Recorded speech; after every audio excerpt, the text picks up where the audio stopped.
शुभ संध्यारे मु प्रथमे मोर पूज्यपद गुरुदेव पादपद्मे कोटि कोटि प्रणाम जनाऊँगी एवं उपस्थित आश्रम अंतेवासी को मोर भक्तिपूर्ण प्रणाम जनाऊँगी आज एठी उपस्थित समस्त श्रद्धालु एवं ए सत्संग उपस्थित होता समस्त भक्त वृंद को मोर प्रणाम जनाऊँगी।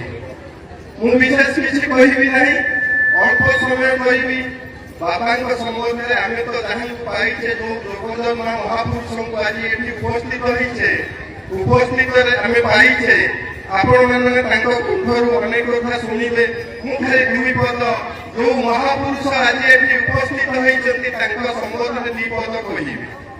आज जिते कीर्तन होमें बाबा को शोभा यात्रा आणुले मुझे देखिली चिंता कली ए माटी आज धन्य है ये माटी आज पवित्र है जो महापुरुष पाद स्पर्श ये पड़ा आम ए अंचल भक्त मान जो भाई आशीर्वाद पाली से बाबा माने आशीष करुणु आम लाभ कले केवे भूली पारिबा नाही।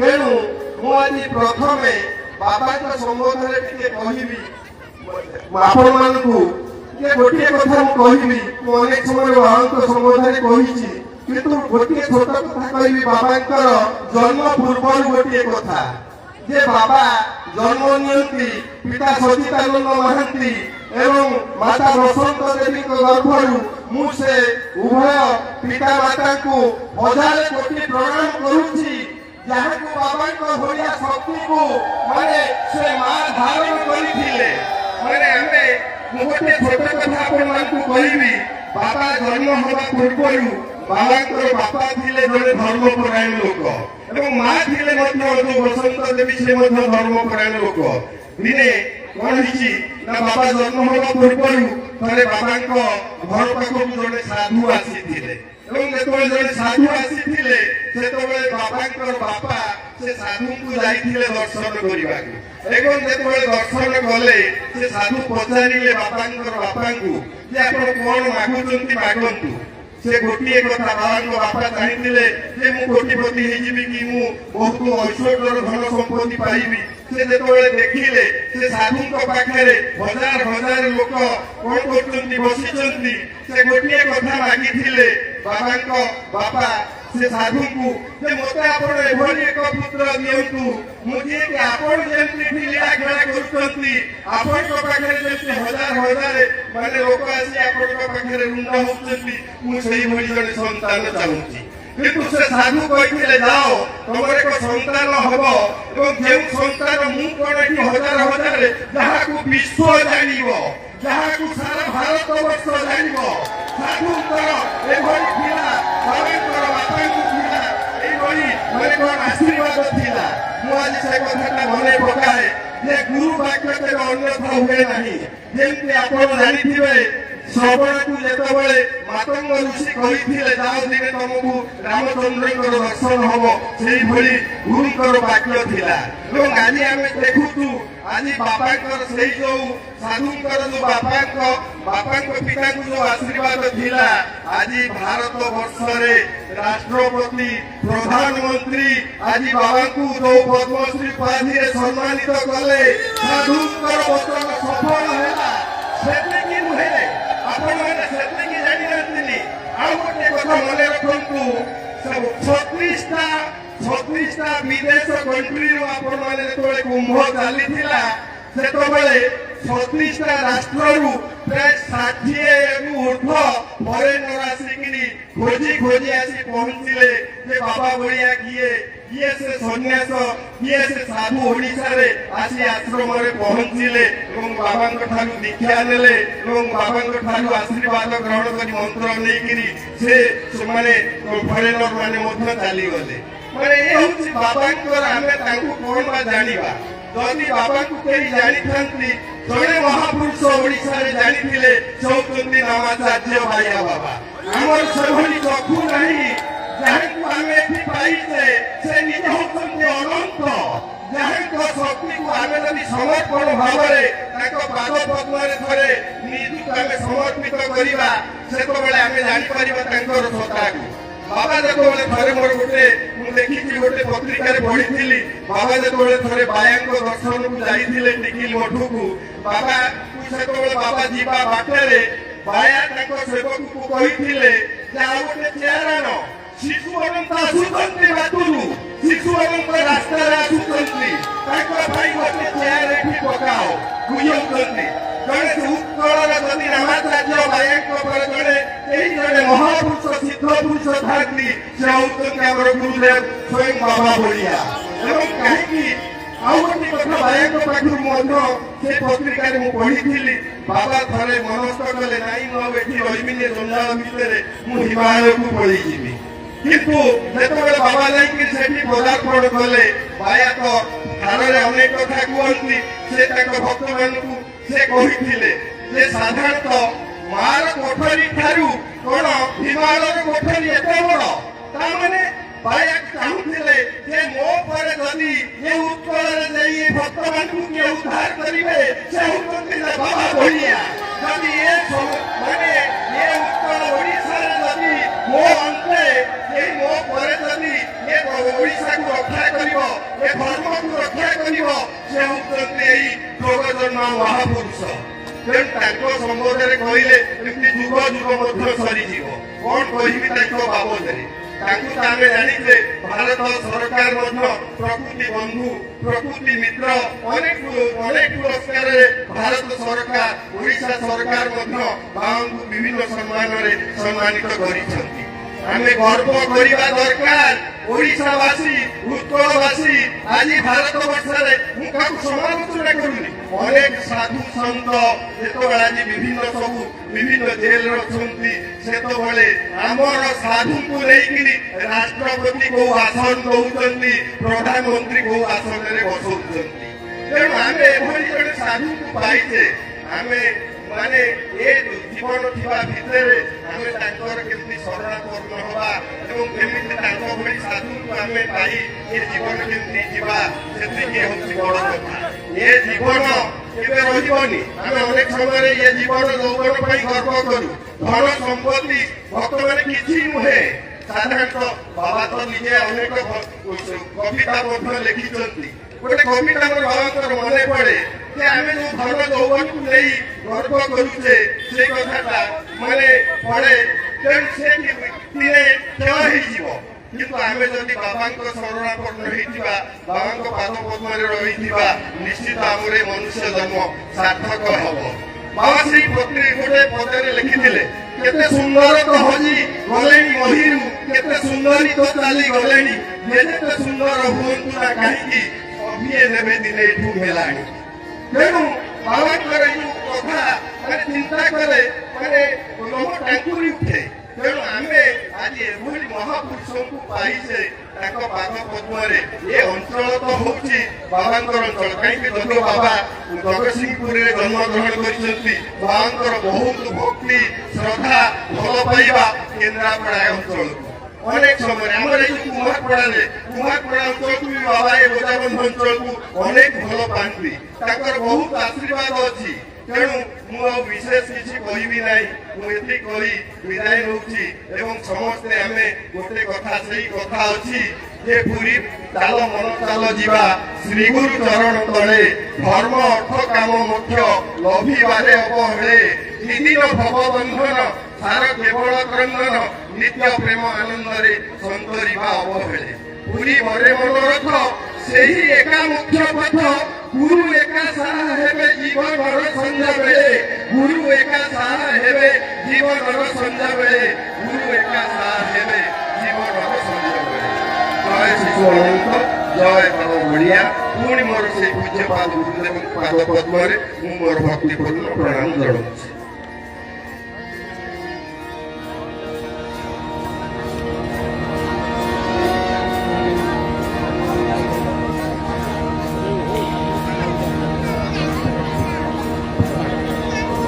Thank you.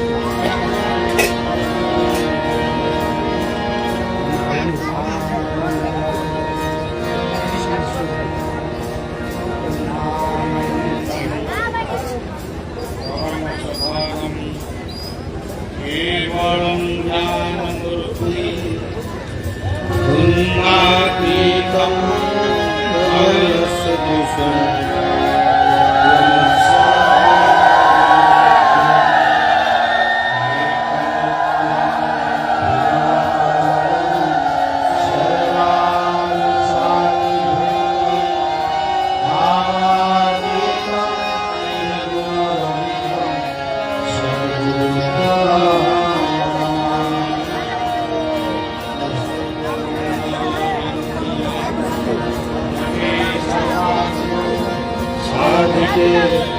शरण्ये त्र्यम्बके गौरी नारायणी नमस्ते नमस्तुभ्यं सहस्रमूर्तये सहस्रपादाय सहस्रनाम्ने पुरुषाय सरस्वती सहस्रकोटि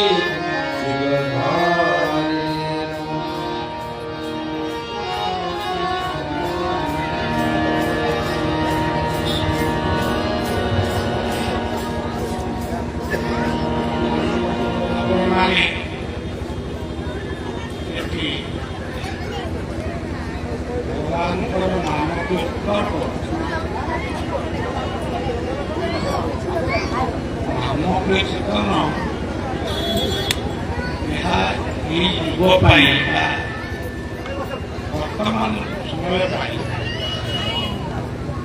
ନାମ କୀର୍ତ୍ତନ ଗୋଟିଏ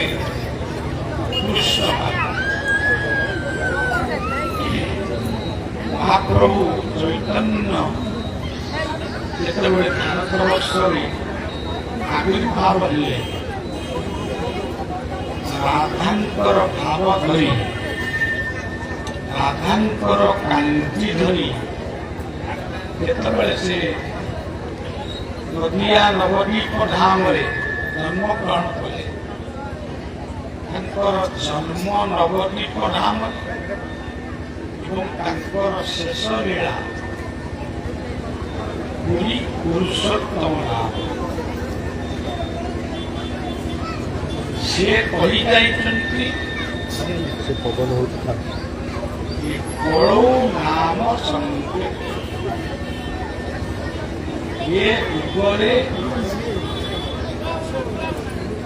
ଆଉ ଯାହା ଆପଣମାନେ କରିବେ ଭଲ କଥା, ଯଜ୍ଞ କରନ୍ତୁ, ଯୋଗ କରନ୍ତୁ, ଯାହା ବି କରନ୍ତୁ, କିନ୍ତୁ ଗୋଟିଏ କଥା ମନେ ରଖିବେ ଯେ ନାମ କୀର୍ତ୍ତନ ଯୋଉଠି ଭଗବାନଙ୍କର ଅବସ୍ଥାନ। ଆପଣ ଭାବୁଥିବେ ଭଗବାନ କେବଳ ମନ୍ଦିରରେ ଅଛନ୍ତି,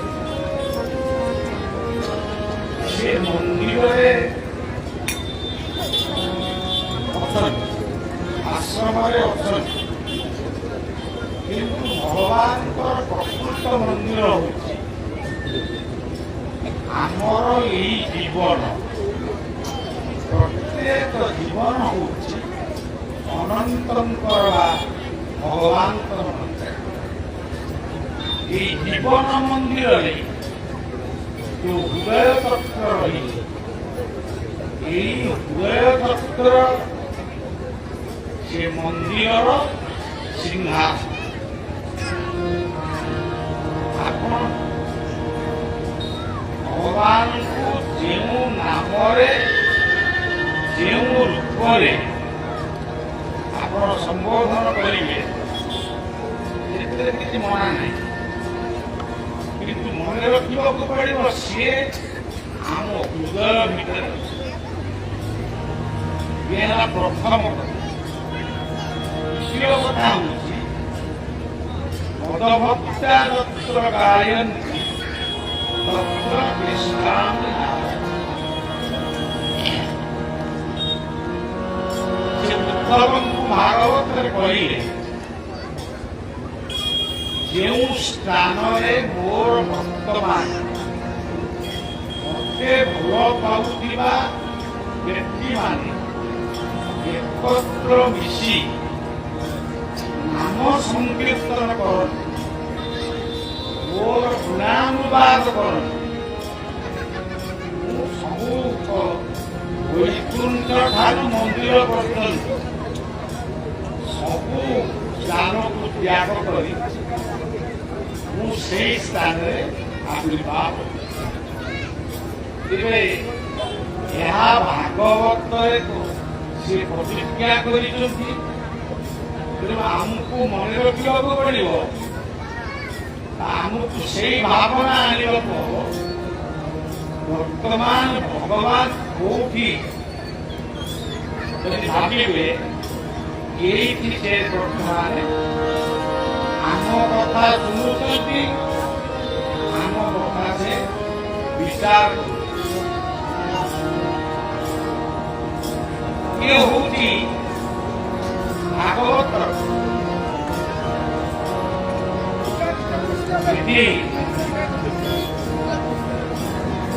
ये ग्राम नाम होगी कुंभारपुर।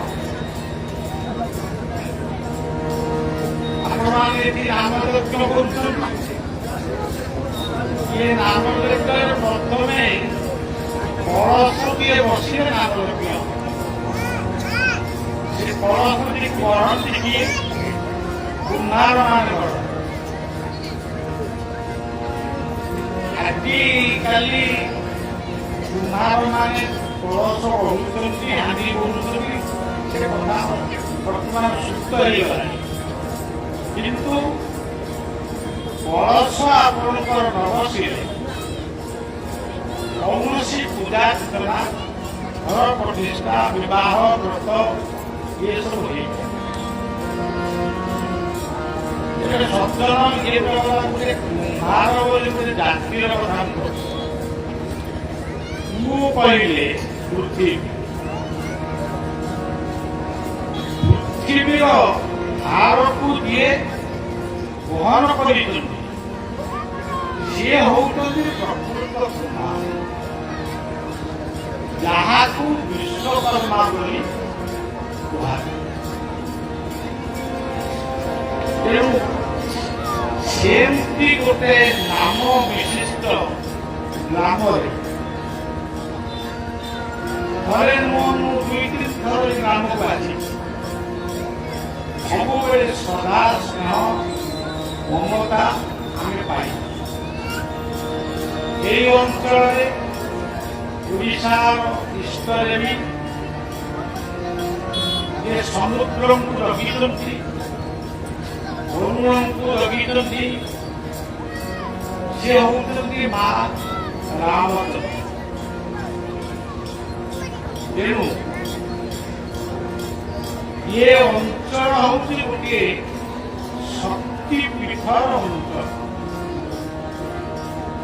ଆମେ ରାମଚଣ୍ଡୀ ଅଲଗା, ଶାରଦା, ବିରଜା, ମଙ୍ଗଳା ଏସବୁ ଅଲଗା, କିନ୍ତୁ ଗୋଟେ ଭାବନା ଆମେ ଆଣୁ।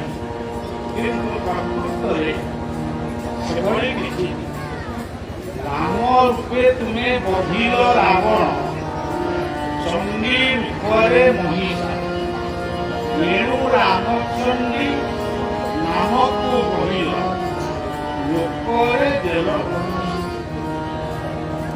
ତେଣୁ ଆମ ରାମଚଣ୍ଡୀ ଆମର ସେ ହେଉଛନ୍ତି ଇଷ୍ଟଦେବୀ।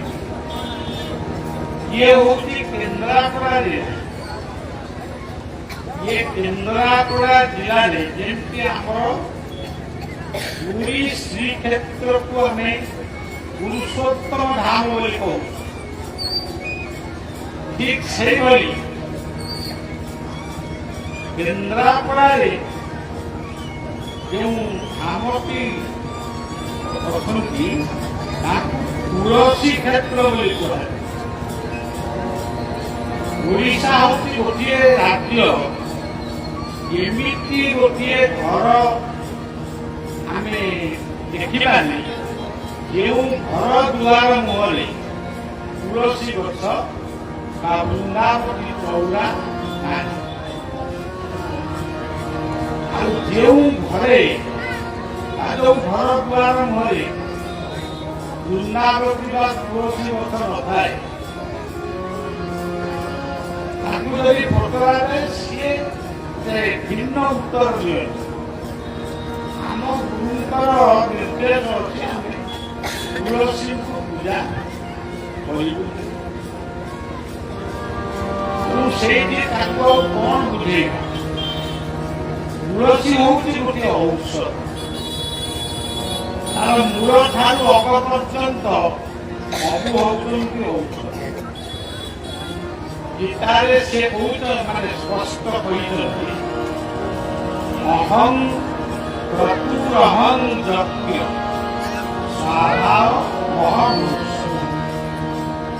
ଆମେ ଯୋଉ ଭାତ ଡାଲି ତରକାରୀ ଖାଉଛୁ, ଆମ୍ବ ପଣସ ଏମିତି ସବୁ ଯୋଉ ଫଳ ମୂଳ ଆମେ ଖାଇକିରି ବଞ୍ଚିଛୁ,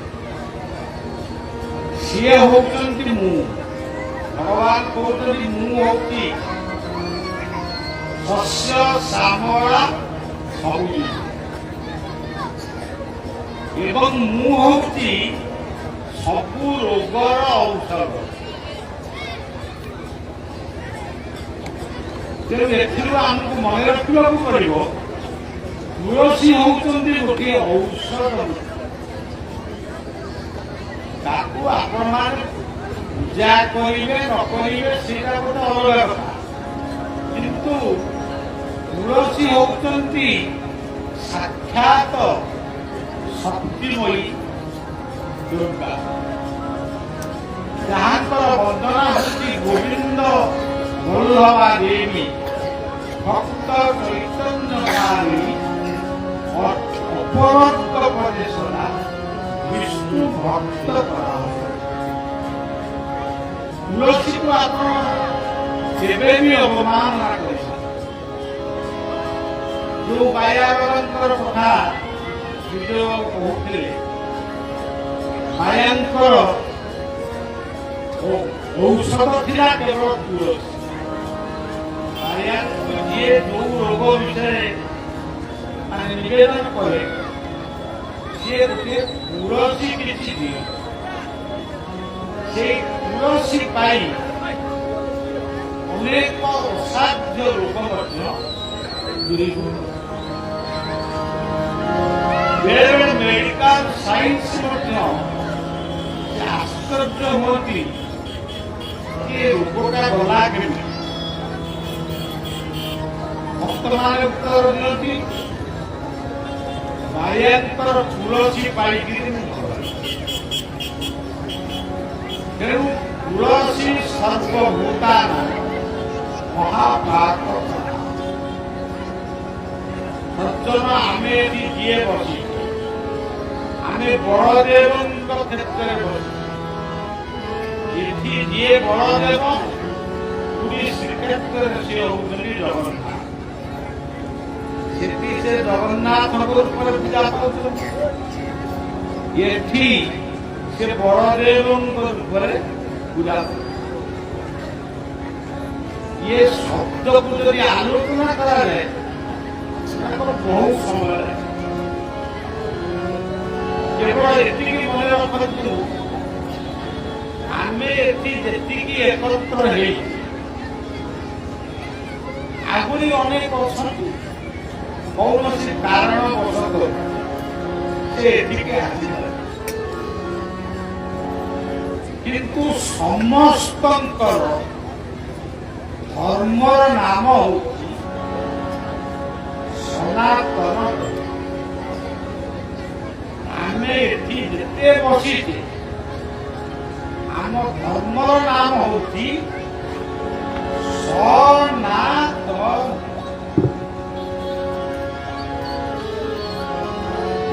ଗୀତାରେ ଭଗବାନ କୃଷ୍ଣଙ୍କୁ ଅର୍ଜୁନ କହିଲେ, ସନାତନ ଶୃଣୁ ପୁରୁଷୋତ୍ତମ। ଏ ପ୍ରଭୁ ଆପଣ ହଉଛନ୍ତି ସନାତନ ପୁରୁଷ। ଯେହେତୁ ହିନ୍ଦୁମାନେ ନିଜକୁ ସନାତନ ଧର୍ମ ବୋଲି କହୁଛନ୍ତି, ତେଣୁ ଅନ୍ୟ ଧର୍ମାବଲମ୍ବୀ ମାନେ ସେ କଥାକୁ ଗ୍ରହଣ କରୁନାହାନ୍ତି। ଆମେ ସନାତନୀ ହିନ୍ଦୁ ନୁହେଁ। କିନ୍ତୁ ଭାଗବତରେ ଗୋଟେ ପଦ ଲେଖିଛନ୍ତି,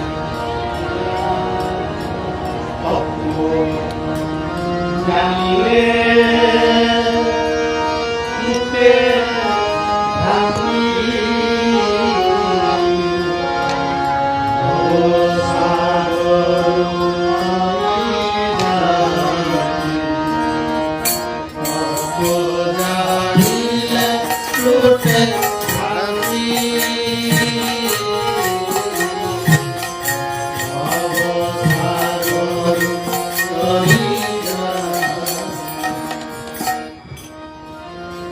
ସବୁ କଥାର ଗୋଟେ ତତ୍ତ୍ୱ, ସେ ତତ୍ତ୍ୱଟିକୁ ଯଦି ଆମେ ବୁଝିବା ତାହେଲେ ଆମେ କାହାରିକି ନିନ୍ଦା କରିବାନି କିମ୍ବା କିଛି ନ ଜାଣି ତାହାରି ପ୍ରଶଂସା ମଧ୍ୟ କରିବା। ଗୀତାରେ କହିଲେ ସେଇମାନେ ହଉଛନ୍ତି ପ୍ରକୃତରେ ଭକ୍ତ। ତୁଲ୍ୟ ନିନ୍ଦା ସ୍ତୁତି ସନ୍ତୁଷ୍ଟ ଯେନ କେନଚି ନିକେତ ସ୍ଥିର ମତି ଭକ୍ତିମାନ ସେଇମାନେ ହଉଛନ୍ତି ପ୍ରକୃତରେ ଭକ୍ତ। ଆମେ ମାଳି ପିନ୍ଧିବା, ତିଲକ ଲଗାଇବା, ଆମେ ନାଲି ନେଇ ପୋଷାକ ପିନ୍ଧିବା, ଇଏ ସବୁ ଗୋଟେ ବାହ୍ୟ ଜିନିଷ। କିନ୍ତୁ ପ୍ରକୃତର ଭକ୍ତ କିଏ? ଇଏ ନିନ୍ଦାରେ ବିଚଳିତ ହୁଏ ନା, ପ୍ରଶଂସାରେ ଇଏ ଆତ୍ମବିମାନ করে না। তুল্য নিন্দা স্তুতির মৌলি ইয়ে অল্প কথা কহে, কাম করে কিন্তু কথা কম করে। সেই হচ্ছেন মোর গীতা ଆଉ ଗୋଟେ ପଦବୀ ସେ କହିଲେ ଅନପକ୍ଷ ସୁଚିର ଦକ୍ଷ উদাসীন সর্বারম্ভ পরিত্যাগ जो मत भक्त सवे प्रिय। ये निरपक्ष, ये सदाचारी, श्रुतिबंध, ताहार मनरे पवित्रता ସେଇମାନେ ହଉଛନ୍ତି ପ୍ରକୃତ ଭକ୍ତ।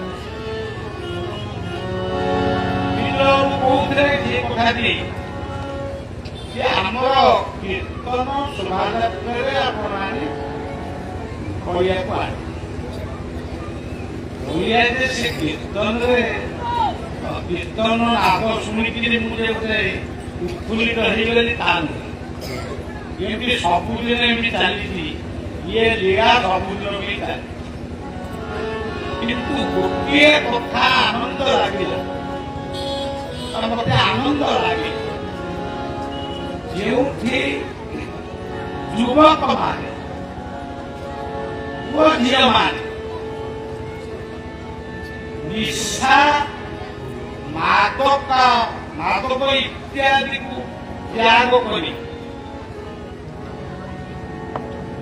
ପିତୃମାତୃ ଗୁରୁଙ୍କୁ ସମ୍ମାନ ଦେଲେ, ଗୁରୁଜନଙ୍କୁ ଭକ୍ତି କଲେ,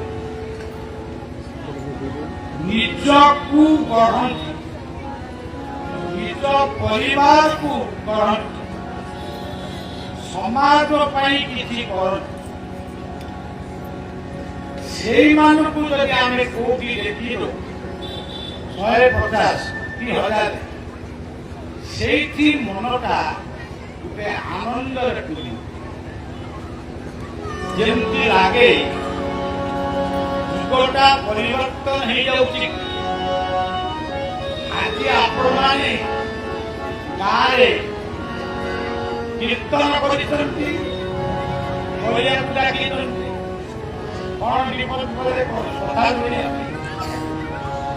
କିନ୍ତୁ ତୁଳସୀ କହିଲେ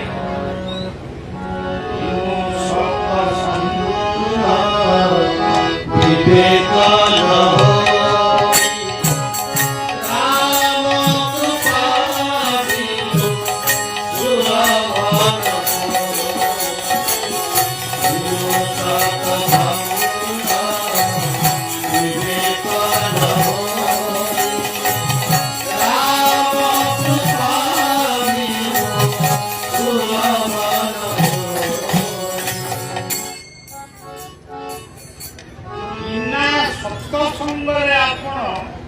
ବିନା ସତସଙ୍ଗରେ ଆପଣଙ୍କର ବିବେକ ଉଦୟ ହେଇପାରିବ ନାହିଁ।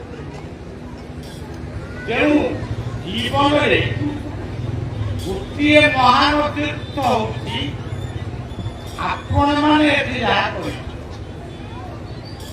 ପୁଣ୍ୟାମ୍ବୋରି ବିଘଟି ବିଘଟି ସତ୍ସଙ୍ଗ ସତ୍ସଙ୍ଗ ଠାରୁ ଆଉ ବଡ଼ ତୀର୍ଥ ଦୁନିଆରେ ତେଣୁ ସଜ୍ଜନ ଆମେ ସନାତନୀ আর তত্ত্ব স কহিলে প্রথম অক্ষর তত্ত্ব সৎসঙ্গ। ভাগবতরে কেমনি কহিলে উত্তম সঙ্গে সঙ্গ যার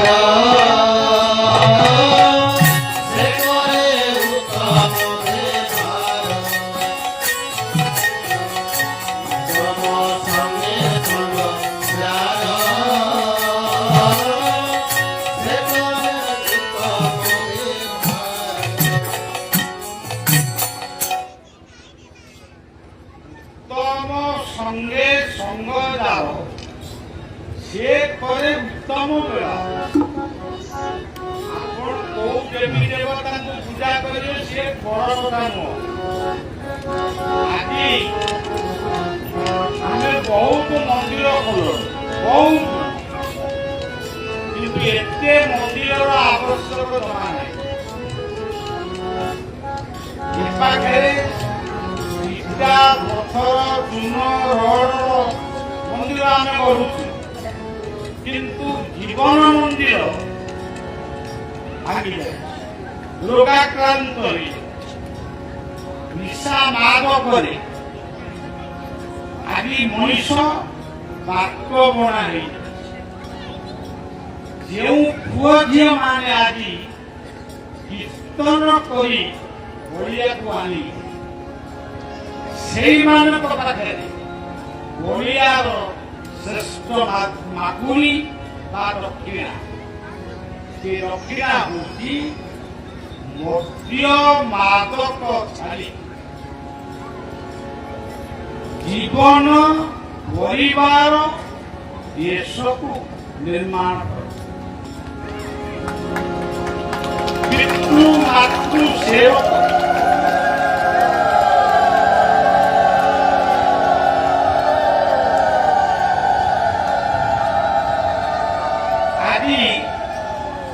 ଅଯୋଧ୍ୟା ଧାମରେ ରାମନବମୀ ପାଳନ, କିନ୍ତୁ ଓଡ଼ିଶାରେ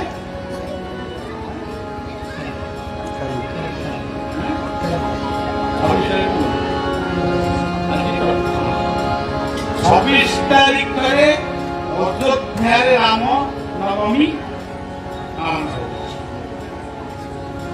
27 ତାରିଖରେ ଓଡ଼ିଶାରେ ପାଳନ। 26 ହଉ 27 ଆଜି ରାମ କହିଲେ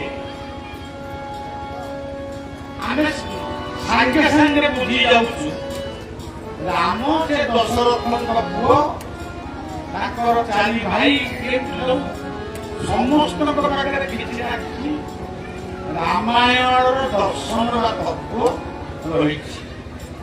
କିନ୍ତୁ ସଜ୍ଜନ ରାମ ମନ୍ଦିର କରିଦେଲେ ଯେ ଆମେ ରାମଙ୍କୁ ପାଇଯିବା, କିମ୍ବା ହନୁମାନଙ୍କ ମନ୍ଦିର ରାସ୍ତା ଘାଟରେ କରିଦେଲେ ଆମେ ହନୁମାନଙ୍କୁ ପାଇଯିବା, ସେ ବିଶ୍ୱାସ ମୋର ଆଦୌ ନାହିଁ। ରାମ କହିଲେ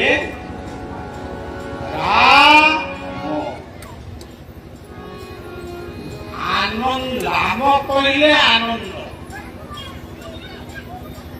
ଆମେ ମାନେ ଯେତେବେଳେ ଜନ୍ମ ହେଲୁ ସେଇ ମୋମେଣ୍ଟଟା ହଉଛି ରାମ। କାରଣ ଆମର ବାପ ମା ପଡ଼ୋଶୀ ବନ୍ଧୁ ବାନ୍ଧବ ସମସ୍ତେ ଖୁସି ହେଇଗଲେ ତାର ଗୋଟିଏ ସନ୍ତାନ।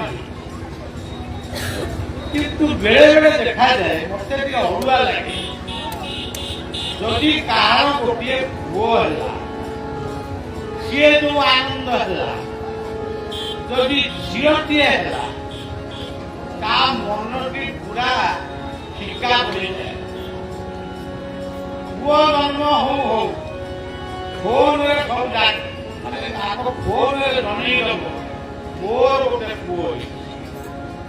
ଯଦି ଝିଅଟିଏ ହେଇଥିବ ସେ କାହାକୁ ଜଣେଇବ?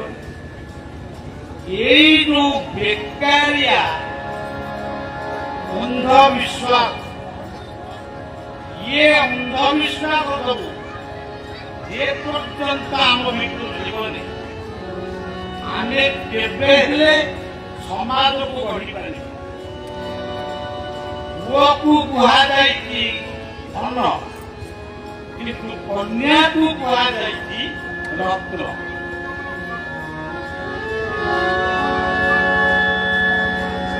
ତେଣୁ ରାମ କହିଲେ ଜନ୍ମ, ରାମକୁ ଓଲଟେଇ ଦେଲେ କଣ?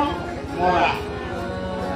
ଜନ୍ମ ଠାରୁ ମୃତ୍ୟୁ ପର୍ଯ୍ୟନ୍ତ ପ୍ରତ୍ୟେକ ଜୀବନ ହିଁ ରାମ।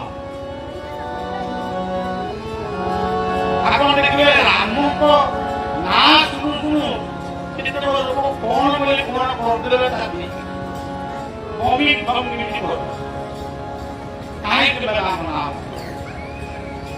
କିନ୍ତୁ ରାମ ନାମର ମହିମା ସେ ଯଦି ଜାଣିଥାନ୍ତି ବା ଜାଣିବାକୁ ଚେଷ୍ଟା କର ତାହେଲେ କେବେ ବି କଥା କରନ୍ତୁ।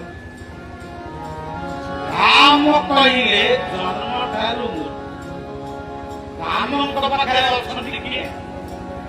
ଲକ୍ଷ୍ମଣ। ଲକ୍ଷ୍ମଣ କିଏ?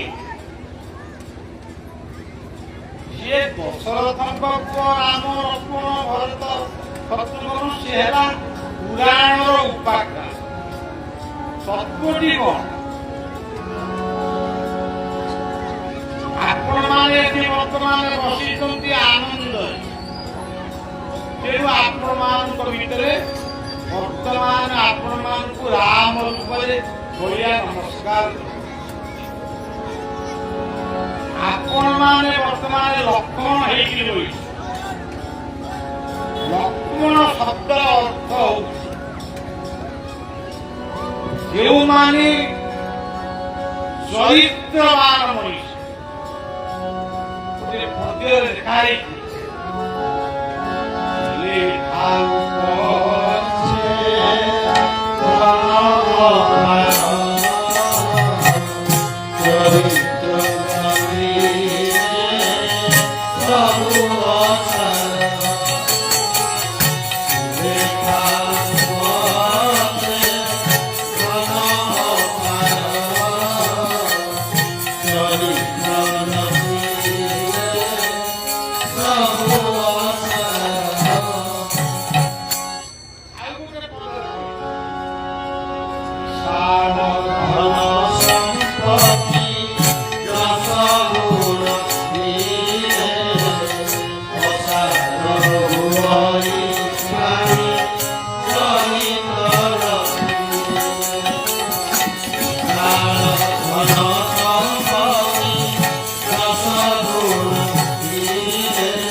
सीता किए ଆପଣଙ୍କର ଦଶରଥଙ୍କ ବୋହୂ ରାମଙ୍କର ସ୍ତ୍ରୀ ଇଏ ସବୁ ଉପାଖ୍ୟାନ ମୁଁ କହିବାକୁ ଚାହୁଁନି କାରଣ ଆପଣ ଜାଣିଛନ୍ତି ମୁଁ କାହିଁ କହିବି ଯେଉଁ ନାରୀ ଭିତରେ ଯେଉଁ ମାତୃଶକ୍ତି ଭିତରେ ପବିତ୍ରତା ରହିଛି ସେ ଗଙ୍ଗା ଭଳି ମାନେ ପବିତ୍ର ये पतिव्रता जा सौंदर्य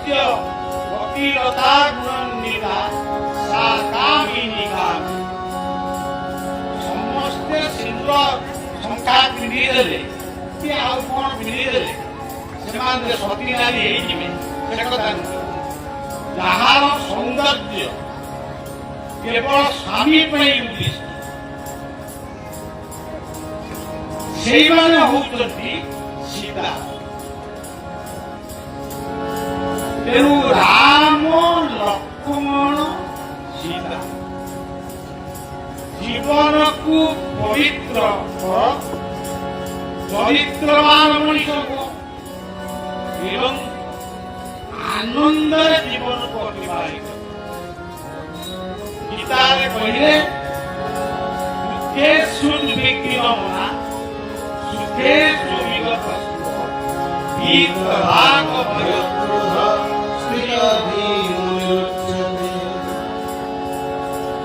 ତେଣୁ ସଜ୍ଜନ ସ କହିଲେ ସତ୍ସଙ୍ଗ।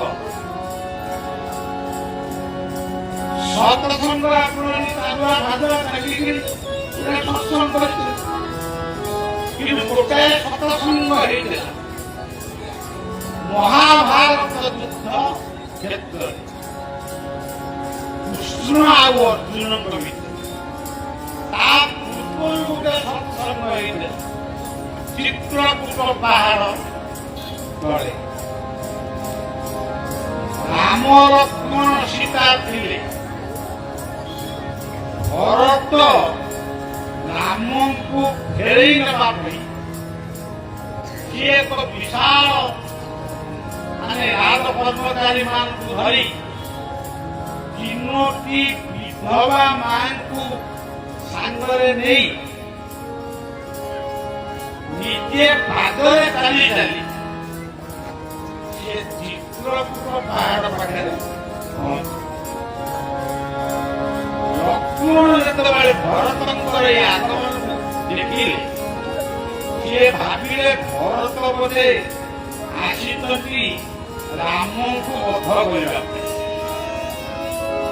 ସିଏ ଧନୁ ଧରି ସେ ମଧ୍ୟ ରାମଙ୍କ ସହିତ ଯୁଦ୍ଧ କରିବା ପାଇଁ ଅଗ୍ରସର ହେଲେ କିନ୍ତୁ ରାମ ତାଙ୍କୁ ବୁଝେଇଲେ ଲକ୍ଷ୍ମଣ ଭରତ କିଏ ତୁମେ ଜାଣିନ।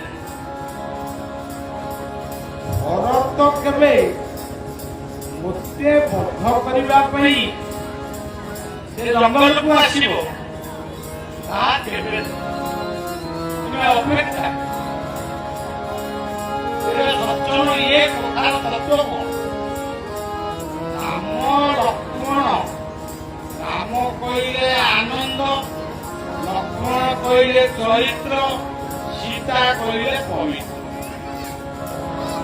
ଇଏ 3ଟି ଯାକ କଥା ଯାହା ଭିତରେ ଗୋଟେ ମହାପୁରୁଷ। ତେବେ ଭରତ କଣ? ଭରତ ହଉଛନ୍ତି ଭକ୍ତି।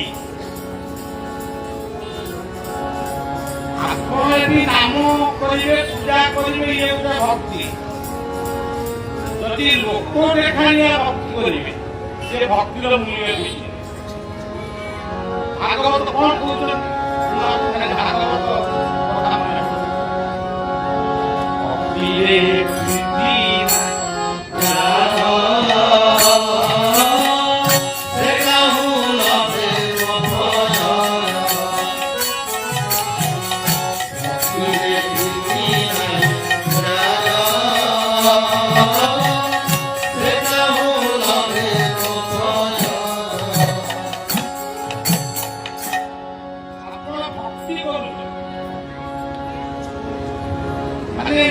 ରାଜାଙ୍କ ମନ୍ଦିରରେ ଜଣେ ସେବକ ପୂଜା କରୁ।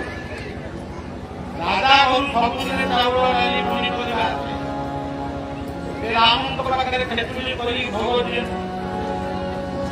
କିନ୍ତୁ ଯୋଉଦିନ ରାଜା ମନା କରିଦେଲେ ମୁଁ ଆଜି ମନ୍ଦିରକୁ ଯିବିନି, ସେଦିନ ସେ ଚାଉଳ ଡାଲି ପନିପରିବାକୁ ନେଇକିରି ସେ ତାଙ୍କ ଘରକୁ ପଳାଏ।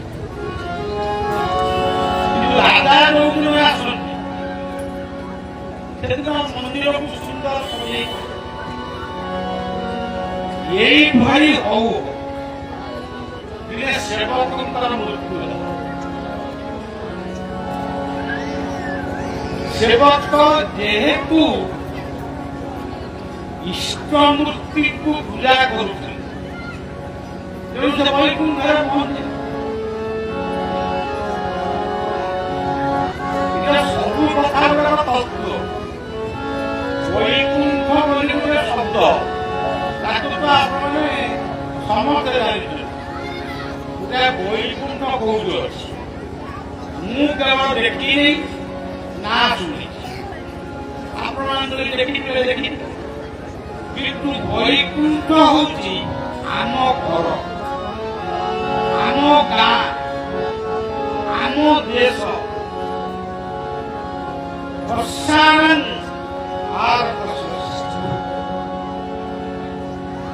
ତେଣୁ ବୈକୁଣ୍ଠ କହିଲେ ଆମ ଘର। ସେ କେମିତିଆ ଘର? ବୈକୁଣ୍ଠ ସମାନ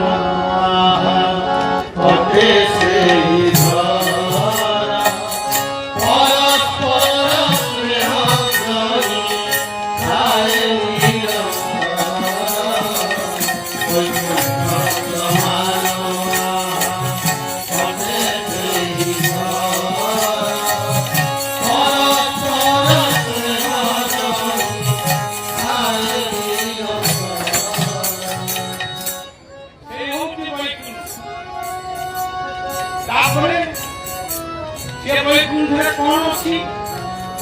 ଭକ୍ତି ଅଛି ଆଉ ପ୍ରୀତି ଅଛି। ଭଲ ପାଇବା, ମା ମାନେ ରୋଷେଇ କରିବେ, କରୋନା ହେଲା କି ନୁହେଁ ହେଲା ପିଇବେ, କିଏ ଖାଇଲେ କିଏ ନ ଖାଇଲେ, ମୁଁ ମୋ କର୍ତ୍ତବ୍ୟ ଶେଷ କରିଦେଲି, ମୋର କିଏ ଖା କିଏ ନୁହେଁ ଭକ୍ତି। ଯଦି ଭକ୍ତିରେ ପ୍ରୀତି ମିଳିଯାଏ ସେଇଟା ହୁଏ ପ୍ରକୃତ ଲୋକ। ତାକୁ ଭାଗବତ ଆମେ ମାନେ ବିଭାଗ କରିଦେଇଛୁ। ଭାଗବତ କିଏ ପଢିବେ ନା ବୁଢା ବୁଢୀ ପଢିବେ, ଗୀତା କିଏ ପଢିବେ ସେ ବାବାଜୀ ମାତାଜୀ ପଢିବେ। ତମେ ସବୁ କଣ ପଢିବ? ଆମେ ଉପନ୍ୟାସ ନଭେଲ ଏଇ ସବୁ ବହି ପଢିବୁ। ପ୍ରକୃତରେ ସେଗୁଡାକ ଏକ ଭ୍ରମାତ୍ମକ ଭାର। ଭାଗବତ କହିଲେ ଭକ୍ତିକୁ ଥାଏ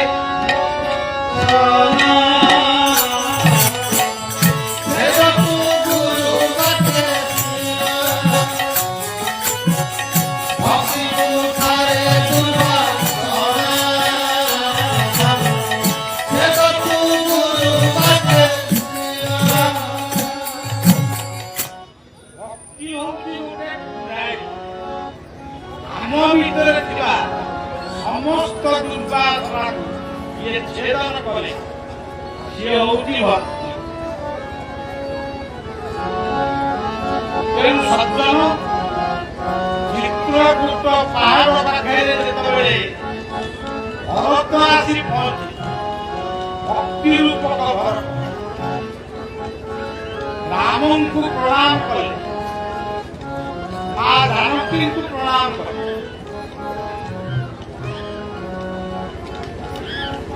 ଲକ୍ଷ୍ମଣ ଭରତଙ୍କୁ ବି ପ୍ରଣାମ କଲେ। ଆମ ଧର୍ମର ଶିଷ୍ଟାଚାର କେତେ ସୁନ୍ଦର। ଆମେ କିଏ କାହାକୁ ନମସ୍କାର କରୁ, କେମିତି ନମସ୍କାର କରୁ, ଇଏ ସବୁ ହଉଛି ଜୀବନ ଦର୍ଶନ ପ୍ରକୃତ ଧର୍ମ।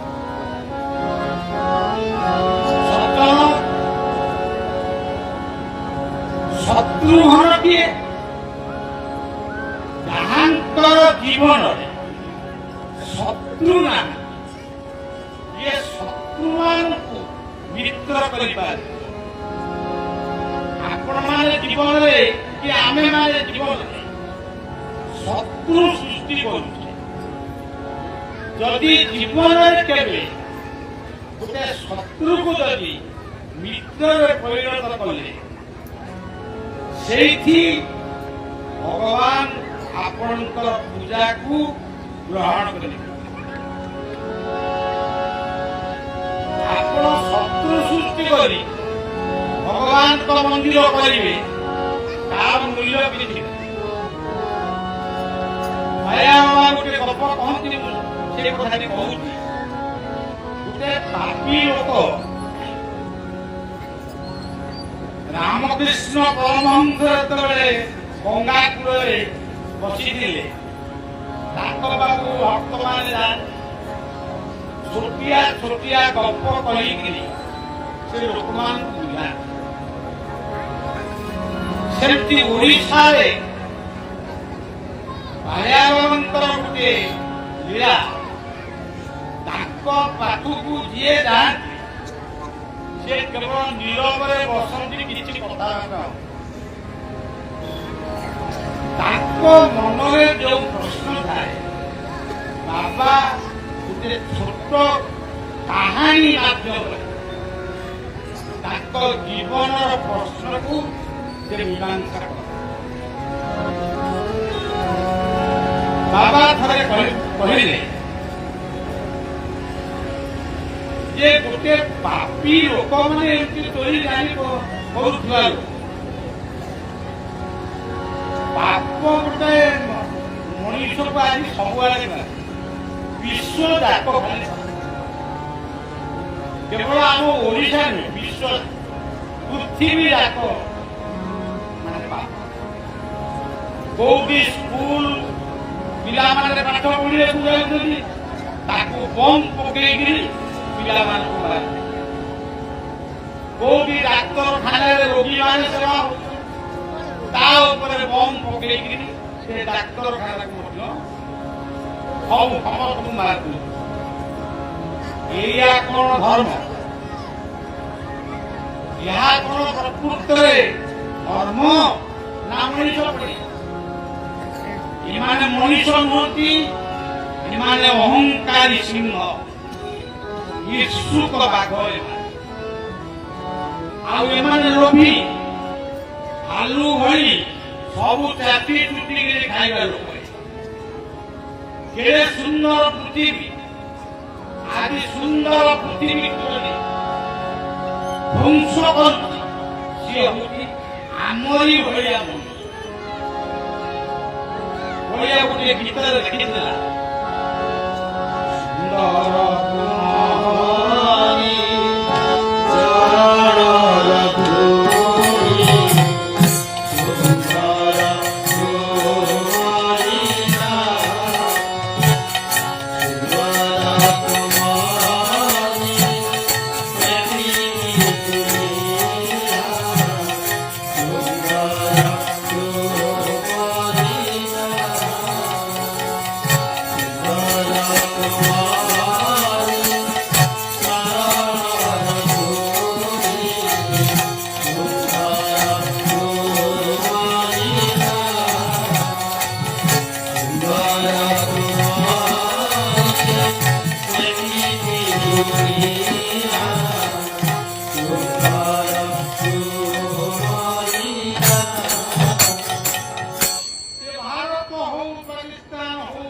चीन हो, अमेरिका हो, रूसिया हो, यूक्रेन हो, आदि केते सौंदर्य माने केवल निजर बड़ पुणिया को देखिए एमाने ध्वंस कर इतिहास कलंकमय गुरुतर भाव वर्णना कर मुझे आपण मानक यही कहूँ ता नुहे से देखा से मत फाची मुझे आपण मैंने एक नंबर ये जीवन महत्व को जानी गोटे कला छुआर जीवन को जी बुझीनी ये बाप मां को बुझी सी क्या तेणु गोटे पापी लोक बहुत पाप करी पाप कहले मिछ पाप कहले चोरी पाप कहले पर नारी दुष्कर्म करवा देखो बर्तमान सब पाप कहले मद पीवा कहीं मद पीछ जो देश ଗୋମାତାର ଦେଶ ଯେଉଁ ଦେଶ ଯେଉଁ ଦେଶରେ ଗଙ୍ଗା ପ୍ରବାହିତ ହଉଛି, ଯମୁନା ପ୍ରବାହିତ ହଉଛି, ଗୋଦାବରୀ ପ୍ରବାହିତ ହଉଛି, ଯେଉଁ ଦେଶର ନୈବେଦ୍ୟ ହଉଛି ଫଳ, ଯେଉଁ ଦେଶର ଅମୃତ ହଉଛି ଦଧି ଦୁଗ୍ଧ ଘୃତ ମଧୁ ଶର୍କରା, ସେ ଦେଶରେ ତମେ କେମିତି ମଦ ପିଉଛ, କାହିଁକି ପିଉଛ, କିଏ ପିଉଛ? ତମେ ହରିର କେତେବେଳେ ଯିବ ମୋ ପାଖରେ ବସିବ, ମୋର ଯଦି ଭୁଲ ମୋ ଦର୍ଶନା ଦିଟା ନାହିଁ। ତେଣୁ ପାପୀ ମାନେ ଏମିତି ଗୋଟେ ପାପ କରିକିରି ଗୋଟେ ତା ପାଖକୁ ଯାଆନ୍ତି ହାତ ଦେଖେଇବା ପାଇଁ, କିଏ ଦାନ୍ତକ ନେଇକିରି ଯାଏ। କଣ ମୋ ଜୀବନରେ ସବୁ ଏମିତି ଦୁଃଖ ହେଇଛି, କଣ ଟିକେ କିଏ ତ ତାର ଗୋଟେ ଆଖି ବୁଝି ତାକୁ କିଛି ଜଣା ଯାଉ ବା ନ ଯାଉ, ଆଖି ବୁଝି ନାକରେ ହାତ ମାରି ସେଟା କହିଦେବେ ଆଉ। ଯାହାକୁ ସେ ଗଭୀର ଭିତରେ ଗୋଟାଏ କୂଅ ଖୋଳିଲ, ଇଏ ବାୟାଙ୍କର ସେଠି ଗୋଟେ ବାଲ୍ଟିରେ ଗୋଟେ ଦୌଡ଼ା ବାନ୍ଧି ଗିଲାସ ବାଟୋଇ ମାନେ ସେ କୂଅରୁ ଯେତେ ପାଣି ପିଇବେ ବାପ ମାନେ ସାଙ୍ଗେ ସାଙ୍ଗେ ପଡେ। ଇଏ ସେଇଆ କଲା। ଦିନେ ଜଣେ ଗୁରୁ ଶିଷ୍ୟଙ୍କୁ ପଠେଇଲେ, ତୁ କାହିଁକା ମଠରେ ରହିଲେ, ଯାଉ ମିଠା ମିଠା ଆଣିବୁ। ବହୁତ ମିଠା ଦେଇ ଶିଷ୍ୟ ଗଲେ ମିଠା ମାଗିବା ପାଇଁ, ମିଠା ସବୁ ଆଣିଲେ। ଆସିଲା ବେଳେ ତାକୁ ଭାରି ଶୋଷ କଲା। ଦେଖିଲେ ଗଭୀର ମଝିରେ ସୁନ୍ଦର କୂଅଟିଏ, ବାଲ୍ଟିଟିଏ ଅଛି, ଗ୍ଲାସଟିଏ ଅଛି, ଦୌଡ଼ାଟିଏ ଅଛି। ସେ ପାଣି କାଢିଲେ, ଆଉ ଭିତରେ ଗ୍ଲାସରେ ପାଣି ପିଇଲେ, ଆନନ୍ଦ ହେଲେ। ଯାଉ ମୋ ଜୀବନଟା ରହିଗଲା, ଏହା କହିକି ଆସୁ। କିଛି ବାଟ ଗଲା ପରେ ପରିଶ୍ରା ହେଲା, ପରିଶ୍ରା କଲେ। ପରିଶ୍ରା କରି ସାରିଲା ପରେ ତାଙ୍କ ମନ ଭିତରେ ଆସିଲା, ଆରେ ଆମ ମଠରେ ତ ବାଲ୍ଟି ନଥିବ, ବାଲ୍ଟି ନଥିଲା, ସେଇ ଦିଟା ବାଲ୍ଟି କୁହାଯାଇଥିଲା, ମୁଁ ନେଇ ଆସିଲେ ଭଲ ହେଇଥାନ୍ତା। ପୁଣି ଭାବିଲା ମୁଁ ତ ଆଇଲିନି ଆଉ କାହିଁକି। ଏମିତି 2-3 ଥର ପରିଶ୍ରା କଲା, ସେ ପାଣି ଗୁଡାକ ସବୁ ବାହାରିଲା। ଯେତେବେଳେ ପାଣି ଗୁଡାକ ସବୁ ବାହାରିଗଲା, ତା ମନ ଭିତରେ ଆସିଲା, ଯେ ମୁଁ କିଛି କାମ କରୁନଥିଲି ମଠରେ ରହି, ଗୁରୁ ମତେ କାମ ଦେଲେ। ମୁଁ ପାଣି ପିଇଲା ପରେ, ପାଣି ପିଇବା ପର୍ଯ୍ୟନ୍ତ ମୁଁ ଭଲ ଥିଲି, ସେଇ କୂଅରୁ ପାଣି ପିଇବା ପରେ ମୋର ଏ ଅବସ୍ଥା କାହିଁକି ଏଭଳିଆ ମନ କରୁଛି। ମୋ ପାଖକୁ ଆସିଲା କେମିତି? ଯେତେବେଳେ ଏଇ କଥା ସେ ଭାବିଲା, ସିଏ କୂଅ ପାଖକୁ ଗଲା।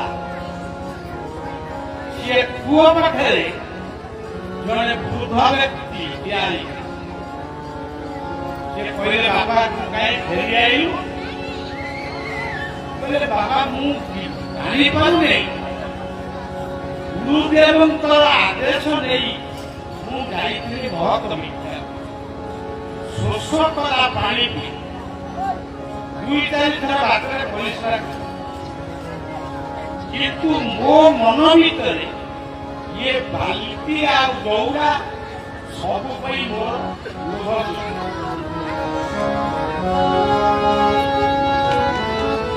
ଏହାର କାରଣ ଭଗବାନଙ୍କ ରୂପୀ ସେ ବୃଦ୍ଧ। ଭଗବାନ ସବୁ ରୂପ ହେଇଯିବେ, ଭଗବାନ ସବୁ ରୂପ ହେବେ। ଭାଗବତର 11 ସ୍କନ୍ଧରେ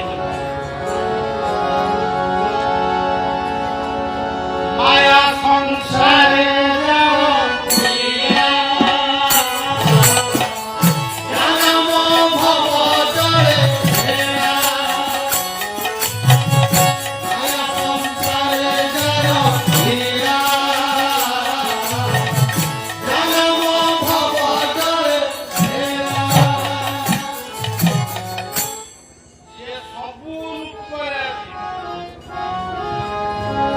ଆପଣ ଚିହ୍ନି ପାରିବେନି ସେ ଆସିକି ଆପଣ ଘରେ ସେଇ ଭାଗବତ ସେଇ ଭାଗବତରେ ପଢୁନାହାନ୍ତି ଆଉ ଜାଣିବେ ବିଷ୍ଣୁ ମାୟାକୁ ସତ୍ୟ ବୁଝି ପ୍ରାଣୀ ଅଛନ୍ତି ଏଠି ମରି ବିଷ୍ଣୁ ମାୟାକୁ ସତ୍ୟ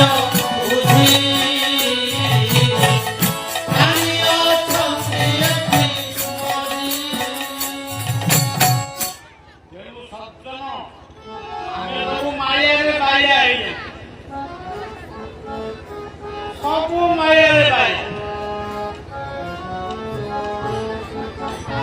ଆପଣମାନେ ଉପଲବ୍ଧି କରୁଥିବେ ଏଠି ବଳିଆକୁ ପାଇ ଆପଣମାନେ ବହୁତ ଖୁସି ମୁଁ ଅନୁଭବ ମୁଁ ସେମିତି ଗୋଟେ ଭଲ ମଣିଷ ବୋଲି କେବେ ବି ଭାବେ ମୁଁ ଗୋଟେ ଟିଭି ଚଢ଼େଇ ସହିତ ସଭା ମଣି ଚଢ଼େଇ ଭଳି କିନ୍ତୁ ଆପଣମାନେ ଆନନ୍ଦରେ ବିଭୋର ହେଇଯାଏ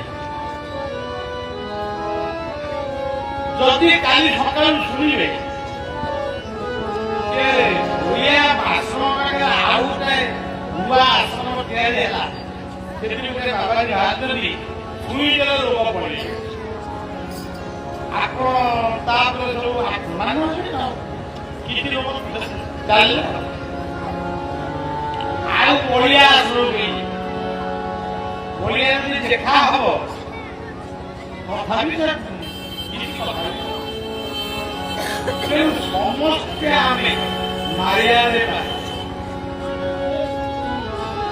ଭଗବାନ ସେଇ ବୃଦ୍ଧ ରୂପରେ କହୁଥିଲେ ବାବାଜୀ ଶୁଣ ଇଏ କୂଅକୁ ଯିଏ ଖୋଳିଛି ସିଏ ହଉଛି ଇଏ ଅଞ୍ଚଳର ଗୋଟେ ବଡ ଡକାୟତ ତା ଜୀବନରେ ସେ ବହୁତ ମଣିଷ ନାହିଁ ତାକୁ ଗୋଟିଏ ପଣ୍ଡିତ କିଏ ବତେଇଛି ତା ବାପ ଛାଡ଼ିବା ପାଇଁ ସେ କୂଅଟିଏ ଖୋଳିବ ପାଣି ବାଲ୍ଟିରେ ରଖିବ ସେ ପାଣିକି ଯେତେ ଲୋକ ପିଉଥିବେ ତା ବାପ ଟିକେ ଟିକେ ଟିକେ ଟିକେ ନେଇକି ଯାଉଥିବେ ସେଠିକି ପୁରା ପୁଣ୍ୟମନ୍ତ ହେଇଯିବ ତେଣୁ ସଜ୍ଜନ ଆମେ ସତ କରିବା ସତ ଚିନ୍ତନ କରିବା ସତ କର୍ମ କରିବା ସତ ସଙ୍ଗ କରିବା ସତ ସ୍ଥାନକୁ ଆମେ ମନ୍ଦିର ଗଢ଼ି ମୂର୍ତ୍ତି ବସେଇ ବ୍ରାହ୍ମଣ ମାନେ ମୂର୍ତ୍ତି ମନ୍ଦିର ତିଆରି କଲା ବେଳକୁ ବହୁତ ଲୋକ ମନ୍ଦିର ପ୍ରତିଷ୍ଠା ବେଳେ ଆହୁରି ଲୋକ ବର୍ଷେ 6 ମାସରେ ଘଣ୍ଟା ବାଜିବ ତାପରେ ଆସ୍ତେ ଆସ୍ତେ କାଉ ଏଭଳି ପୂଜାର୍ଚ୍ଚନା ଆଦୌ କରନ୍ତୁ କିନ୍ତୁ ମନେ ରଖନ୍ତୁ ଏଇ ଜୀବନ ବୃକ୍ଷରେ ଯେଉଁ ଭଗବାନ ଅଛନ୍ତି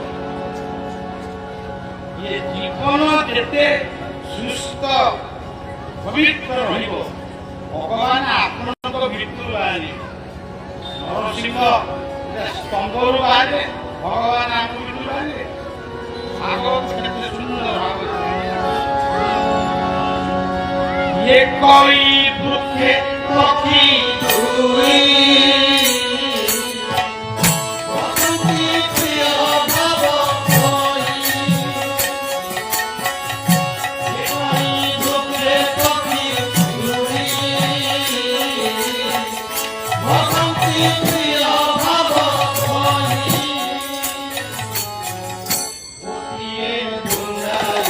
ଆମରି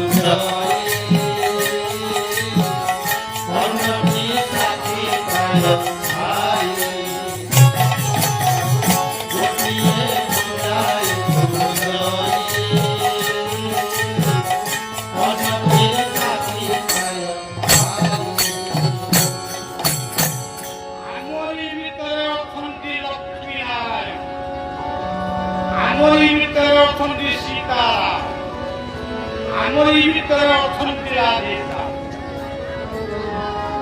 ଆମ ଭିତରେ ସବୁ ଅଛି। ଆପଣ ଓଡ଼ିଆର ମା ମାନେ ସେ ଗୀତ ବୋଲନ୍ତି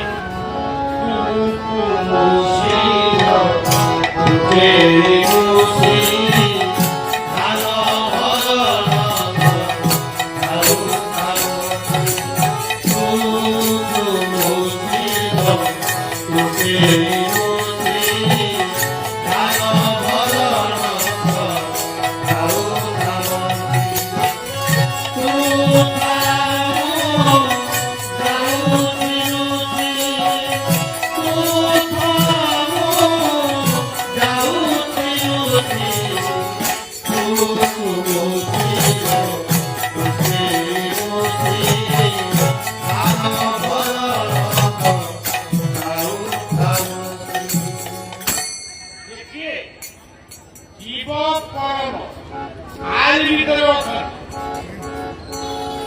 যেতବେଳେ পরমাত্মা যেতବେଳେ ବିଦାୟ ନେଉଛନ୍ତି ସେ ଜୀବକୁ କହୁଛନ୍ତି ମୁଁ ଥିଲି ବୋଲି ତୁ ସବୁ ଖାଉଛୁ ମୁଁ ତାକୁ ଏ କଥା ଆପଣମାନେ ଜାଣନ୍ତି। ଆମେ ଜନ୍ମ ହେଇଛୁ ମାନେ ଦିନେ ହିଁ ଆମକୁ ମରିବାକୁ ହେବ। ତେଣୁ ରାମକୃଷ୍ଣ ନନ୍ଦ ସେ ପ୍ରାର୍ଥନାରେ ଗାଇଲେ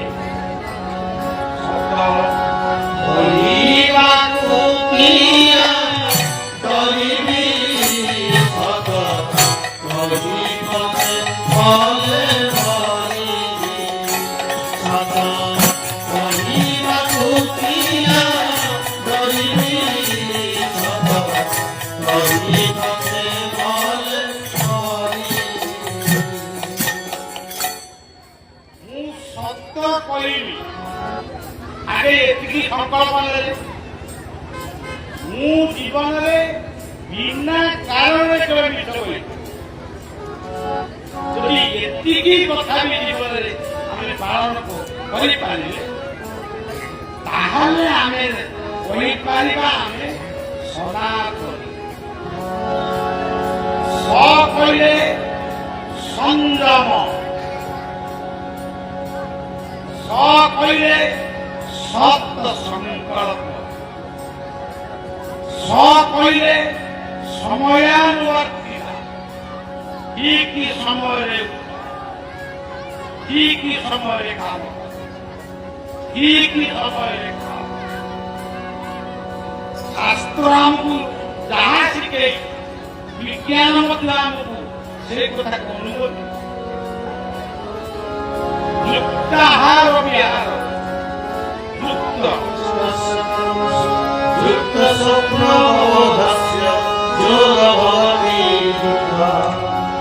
ଜୀବନକୁ ଯୋଗମୟ ଆନନ୍ଦମୟ।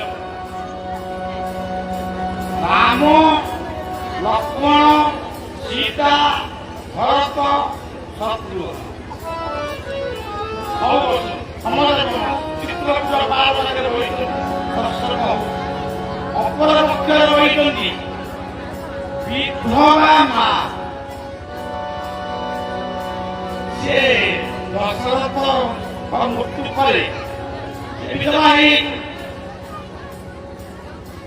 ସେଇ ବିଧବା ମା ମାନେ ବସିଛନ୍ତି ଗୋଟିଏ ପାଖରେ। ଆପଣ ଦେଖିବା ଆଜି ବି ଆମ ସମାଜରେ ସବୁଆଡେ ଆପଣଙ୍କର ଇଆଡେ ବି ଅଛି, ସବୁଆଡେ ବି। ପୁଅ ବୋହୂ ଯଦି ଘରକୁ ଆସିବେ ବିଧବା ମା ଘରେ ଲୁଚିବ। କାହିଁକି ନା ଅଲକ୍ଷଣଟା ତ ମୋ ମୁହଁଟା ଇଏ କି କଥା? ଜଣେ ବ୍ୟକ୍ତି ଘର ପ୍ରତିଷ୍ଠା କରିବା ପାଇଁ ମାନେ ଶୁଭ ଦେବା ପାଇଁ ପୂଜା ଆରମ୍ଭ କଲେ। ବସିଲେ ପୋଲିସ ବିଭାଗରେ ଚାକିରି କଲେ। ଯେତେବେଳେ ଯାଇ ସେ ବସିଲେ ସେ କହିଲେ ଚାକିରିରେ ବୋଉକୁ ଟିକେ ଡାକିଲୁ। ବୋଉ ଆଜିକାଲି ତ ବୋଉ ଡାକୁନାହାନ୍ତି, ମା ଡାକୁନାହାନ୍ତି, ମମି ଡାକି ଡାକୁଛନ୍ତି। ମମି ଡାକିଟା ଆମ ଶବ୍ଦ। କେଉଁ ଦେଶରେ ଯିଏ ଯାହା ଡାକୁଛି ତମେ କାହିଁ ତାକୁ ଏତେ ଅନୁକରଣ କର? ସେ କହିଲେ ବୋଉକୁ ଡାକିଲୁ। ଇଏ ପୂଜା କରୁଥିଲେ। ସେ କହିଲେ କୋଉ ବୋଉକୁ ଡାକିବେ? ନା ମୋ ବୋଉ। ନା ସେଟା ବିଧବା।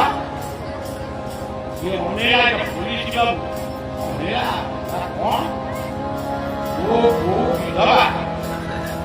ନା ବିଧବା ବସିଲେ ମୋର ପୂଜା ହବ। କହିଲେ ମୋର ଘର ସୁଖ ଦବା ଦରକାର ନାହିଁ, ଘର କରିବା ବି ଦରକାର ନାହିଁ। ମୋ ବୋଉ ଯେମିତି ରହିବ ମୁଁ ସେଇଠି ଇଏ ପ୍ରତିଷ୍ଠା କର୍ମ କରିବ।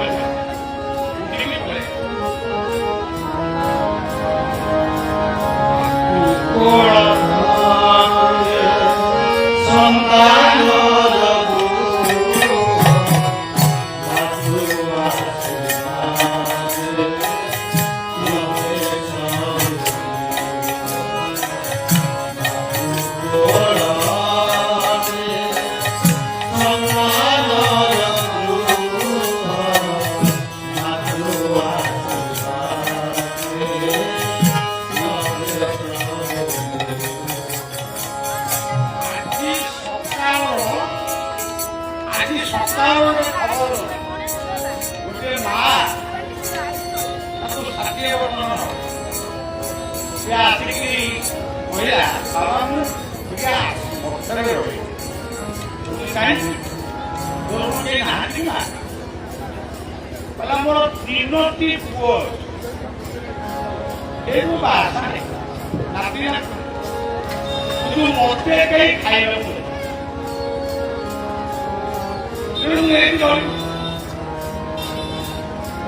ତାପରେ ମୁଁ ଚିନ୍ତା କରି ବୈଶାଖ ପୂର୍ଣ୍ଣିମା ପରେ ଆସିଲୁ। ଚିନ୍ତା କରି କଣ ପୁଅ ମାନେ ଯଦି ତମକୁ ଖାଇବାକୁ ଦଉନା ତୁମେ ଖାନାରେ ଜଣୁନା ନା ଜଣେଇଥିଲି। ଜଣେଇବା ପରେ 8 ଦିନ ଖଣ୍ଡେ ଦେଲେ ପୁଣି ରୋଗଟା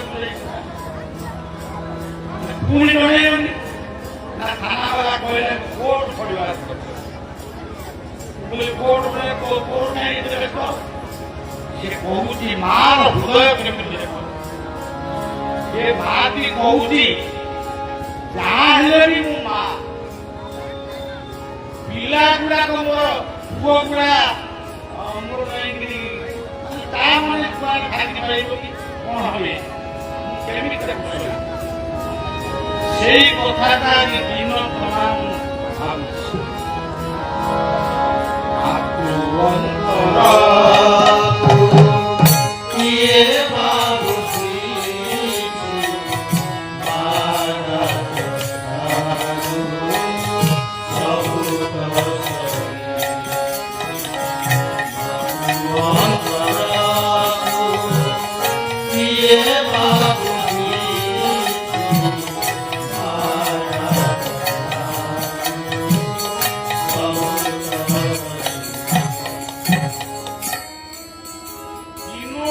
ବିଧବା ମା କୌଶଲ୍ୟା କୈକେୟୀ କିଏ ବସିଛନ୍ତି? ଭରତ ରାମଙ୍କୁ କହୁଛନ୍ତି ଭାଇ, ଇଏ ଅଯୋଧ୍ୟା ଆପଣଙ୍କର। ରାମ କହୁଛନ୍ତି ଭରତ ଅଯୋଧ୍ୟା ତୁମର। ଦି ଭାଇଙ୍କ ଭିତରେ କଥା ଚାଲିଛି। ଶେଷକୁ ମର୍ଯ୍ୟାଦା ପୁରୁଷୋତ୍ତମ ରାମ ଗୋଟିଏ ଉତ୍ତର ଦେଲେ, ଭରତ, ମୁଁ ଯୋଉ ଜଙ୍ଗଲକୁ ଆସିଥିଲି କାହା ଆଦେଶ? ନା ବାପାଙ୍କ ଆଦେଶ। କାହାର ଆଶୀର୍ବାଦ ମିଥ୍ୟା କରିଥିଲି? ବାପାଙ୍କ। ସେଇ ବାପାଙ୍କର ଗୋଟିଏ ଆଦେଶ ନାମା ମତେ ଦିଅ। ମୁଁ ଦେଖିଲି ବାପା ଗୋଟେ ଚିଠିରେ ଲେଖିଛନ୍ତି, ରାମ ତୁ ମୋ ବୋହୂ ଆଉ ଲକ୍ଷ୍ମଣକୁ ନେଇ ଫେରିଆ। ମୁଁ ସାଙ୍ଗେ ସାଙ୍ଗେ ଭରତ କାନ୍ଦି ପକେଇଲେ, ଭାଇ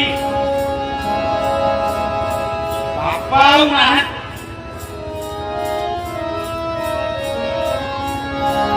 ମୁଁ ଆଦେଶ ନାମା କୋଉଠି କୋଉ ପାଣି? ମୋ ମାଙ୍କ ପାଇଁ, ମୋ ବଡ ଭାଇ ଭାଉଜ ଆଜି ଜଙ୍ଗଲରେ ବୁଲୁଛନ୍ତି, ପୁଣି ସାନ ଭାଇ ଲକ୍ଷ୍ମଣ ଆଜି ମୋ ମା ପାଇଁ, ମୋ ବାପା ରାମ ପାଇଁ ଏ ଦୁନିଆରୁ ଚାଲିବ।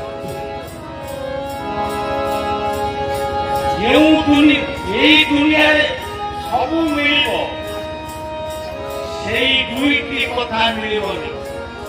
ପିଲାମାନଙ୍କୁ କହିବ, ସମସ୍ତଙ୍କୁ ମୁଁ ନିଜେ ଯାହା ଭାବେ ସେଇ କଥାଟା କରେ, ଯୋଉଟା କରେ ତାହା ହିଁ ମୁଁ କରେ। ଆଜି ଏଇ ସଭାରେ ମୁଁ ସତ କଥା, ମୋ ବାପ ମା ନାଁ ଯେତେବେଳେ ମୁଁ ଲେଖେ, ତାଙ୍କ ନାଁ ମୂଳରେ ମୁଁ ସ୍ୱର୍ଗତ ଚିହ୍ନ ଲେଖେ। ସ୍ୱର୍ଗତ ଚିହ୍ନ ଗୋଟେ କଣ ଦିଏ? ମତେ ଯିଏ ପଚାରେ ବାପା କଣ ଅଛନ୍ତି, ଆପଣଙ୍କ ବୋଉ ଅଛନ୍ତି, ତାପରେ ମୁଁ କହେ ମୁଁ ଯେପର୍ଯ୍ୟନ୍ତ ବଞ୍ଚିଛି ଏ ଦେହ ସମ୍ପତ୍ତି ହଉଛି ମୋ ବାପା ମାଙ୍କର। ମୁଁ ତ ବଞ୍ଚିଛି, ମୋ ବାପା କେମିତି ବଞ୍ଚିବେ, ମୋ ମା କେମିତି ବଞ୍ଚିବେ? ମୁଁ ଗୀତା ପ୍ରେମୀ, ମୋ ଗୀତା ମତେ ଶିଖେଇଛି ଆତ୍ମା ମରେ ନା, ନୈନଂ ଛିନ୍ଦନ୍ତି नैनं दहति पावक न चैनं हृदयं त्यापो न शोषयति ତେଣୁ ସଜ୍ଜନ ଏମିତି କୋଉ କୋଉ କଥା କାଳେ ରମିଯିବ। ମୁଁ ଏତେ କଥା ଗପିଲେ ବି ମନେ ବି କିଛି ରହିବନି। ଯେତିକି ଆପଣମାନେ ମନେ ରଖିବେ ସେତିକି କହିବ କଥା ଶେଷ କରିବା। ଏ ସଂସାର ହଉଛି ଚିତ୍ରକୂଟ ପାହାଡ଼। ଏ ଚିତ୍ରକୂଟ ପାହାଡ଼ରେ ରାମ, ଲକ୍ଷ୍ମଣ, ସୀତା ଆଉ ଭରତ, ଶତ୍ରୁଘ୍ନ ଇଏ ସମସ୍ତେ ଅଛନ୍ତି। ଏଇ ଜୀବନ ଏଇଠି ଅଛନ୍ତି କୌଶଲ୍ୟା, କୈକେୟୀ, ସୁମିତ୍ରା। ଯେ କିଏ ତ୍ରିଗୁଣ ରଜୁ ପରେ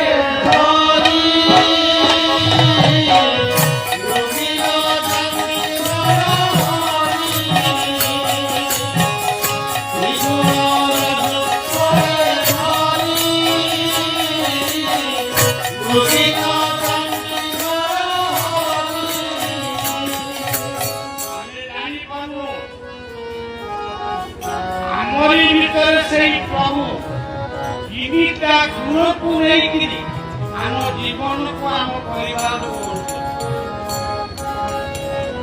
ସେ ତିନୋଟି କଣ? କର୍ମ, ଜ୍ଞାନ, ଭକ୍ତି। ଏଠି କଣ ଚାଲିଛି ବର୍ତ୍ତମାନ? ଭକ୍ତି। ଆପଣ ମନେ ରଖୁଛନ୍ତି କଣ? ଜ୍ଞାନ। ମୁକ୍ତି ପାଇଲେ କରିବେ କଣ କର୍ମ? ସେ ପରିଷ୍କାର କହିଦେଇଛନ୍ତି କର୍ମବାଦ ଆଉ ବଡ଼ ବାଦ କିଛି ଦେବ କର୍ମ ପାରେ ସେବ କର୍ମଠୁ ନାହିଁ ଅନ୍ୟ ସେବ ସେବ କର୍ମ ପାରେ ସେବ କର୍ମଠୁ ନାହିଁ ଅନ୍ୟ ସେବ କର୍ମ ହଉଛନ୍ତି ଦେବତା। ଏଠି ବଳିଆ ଆସିଲା, ଆପଣମାନେ ଆଇଲେ, କୀର୍ତ୍ତନୀୟ ଆସିଲେ, ପ୍ରସାଦ ହେଲା, ଏମିତି ସବୁ ଖଟ ବାଟ ଚାଲିଛି। କୋଉ କାଳେ କର୍ମ ହିଁ ତାର। ସେଥିପାଇଁ କହିଲେ ଏଠି ସବୁ ଦେବତାଙ୍କର ଗୋଟେ ଗୋଟେ ବୀଜ ମନ୍ତ୍ର ଅଛି। ସେଠି କର୍ମ ଦେବତାଙ୍କର ବୀଜ ମନ୍ତ୍ର କଣ? କର୍ମ ହର ମୂଳ ବୀଜ ଯେନେ ଅଙ୍କୁରି ତୁମେ ଦେବ କର୍ମ ହର ମୂଳ ବୀଜ ଯେନେ ଅଙ୍କୁରି ଉଠେ ଦେବ ଏଇ ହଉଛି ରାମାୟଣ। ଏଇ ରାମାୟଣକୁ କିଏ ବୁଝିଛି ସେ ସବୁକୁ ବୁଝିଛି। ଆପଣ ଅଯୋଧ୍ୟା ଯିବେ ପଇସା ଖର୍ଚ୍ଚ କରି ଯାଆନ୍ତୁ, ଆମ ଦେଶକୁ ଦେଖି ଆସିବେ। କିନ୍ତୁ ଆମ ଘରେ ଗୋଟେ ଅଯୋଧ୍ୟା ଅଛି। ଆପଣ କହିବେ ଏଇଟା କଣ ପୁରା କାହିଁ ଭୟ ପେଇଲେ? ଏଇ ତତ୍ତ୍ୱକୁ ଧ୍ୟାନ କରିବେ, ଅନନ୍ତ ଜ୍ୟୋତିଙ୍କୁ ଧ୍ୟାନ କରିବେ। ଏଇ ହଉଛି ଜୀବନ। ଆମ ଜୀବନରେ 10ଟା ଇନ୍ଦ୍ରିୟ, ଏଇମାନେ ହଉଛନ୍ତି ରାଧା ବସ। ତେଣୁ ସ କହିଲେ ସତ୍ୟ, ସ କହିଲେ ସଂଯମ, ସ କହିଲେ ସଂକଳ୍ପ। ଖାଲି ସ କହିଲେ ନା ଥିବ, ନା କହିଲେ ନାମ ଶ୍ରବଣ କୀର୍ତ୍ତନେ ଶ୍ରଦ୍ଧାଳୁ ପୂଜେ ତାର ମନେ ମୋ ନାମ ଶ୍ରବଣ କୀର୍ତ୍ତନେ ଶ୍ରଦ୍ଧାଳୁ ପୂଜେ ତାର ମନେ ପୁଣି କହିଲେ ଧାରି ଅନ୍ତର୍ଗତେ କେବଳ ଭକ୍ତି କର ମତେ ଧାରି ଅନ୍ତର୍ଗତେ କେବଳ ଭକ୍ତି କର ମତେ নাম ঠাকুর অনুকূল চন্দ্র বলে বর্ণনা করেন। নাম পরম ব্রহ্ম শিবের ব্রহ্ম। চৈতন্য কইলে হরে নামেইব শিব। স্বামী শিবানন্দ কইলে শিবেশ্বরে इसी भेष इसी हाल में रहो राधा रमन राधा रमन राधा रमन इसी भेष इसी हाल में रहो राधा रमन राधा रमन শ্রী ঠাকুর নিগমানন্দ কইলে সবাই বলো জয় গুরু। নি বলো নি বলো जय गुरु जय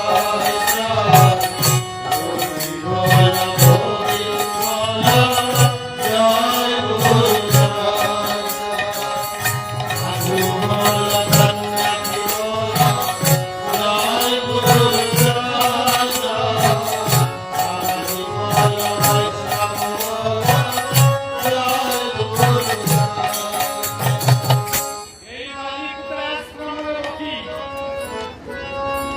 ଥରେ କହିଥିଲେ ଗୋଟେ ଭଲ କଥା କହିଥିଲେ, କଥା କହୁନି। କଣ କହିଲେ? ନାମ ଟଇ ମହାବଳ ପ୍ରେମରେ ଶ୍ରୀରା ସୁମଣ୍ଡଳ ନାମ ତୋଇ ମହାବଳ ପ୍ରେମରେ ଶ୍ରୀରା ସୁମଣ୍ଡଳ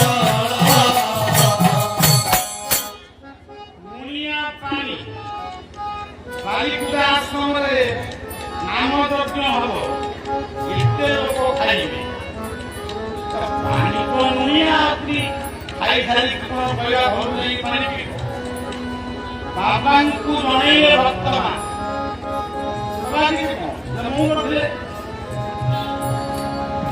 ପ୍ରତ୍ୟକ୍ଷଦର୍ଶୀ ମତେ କହିଛନ୍ତି।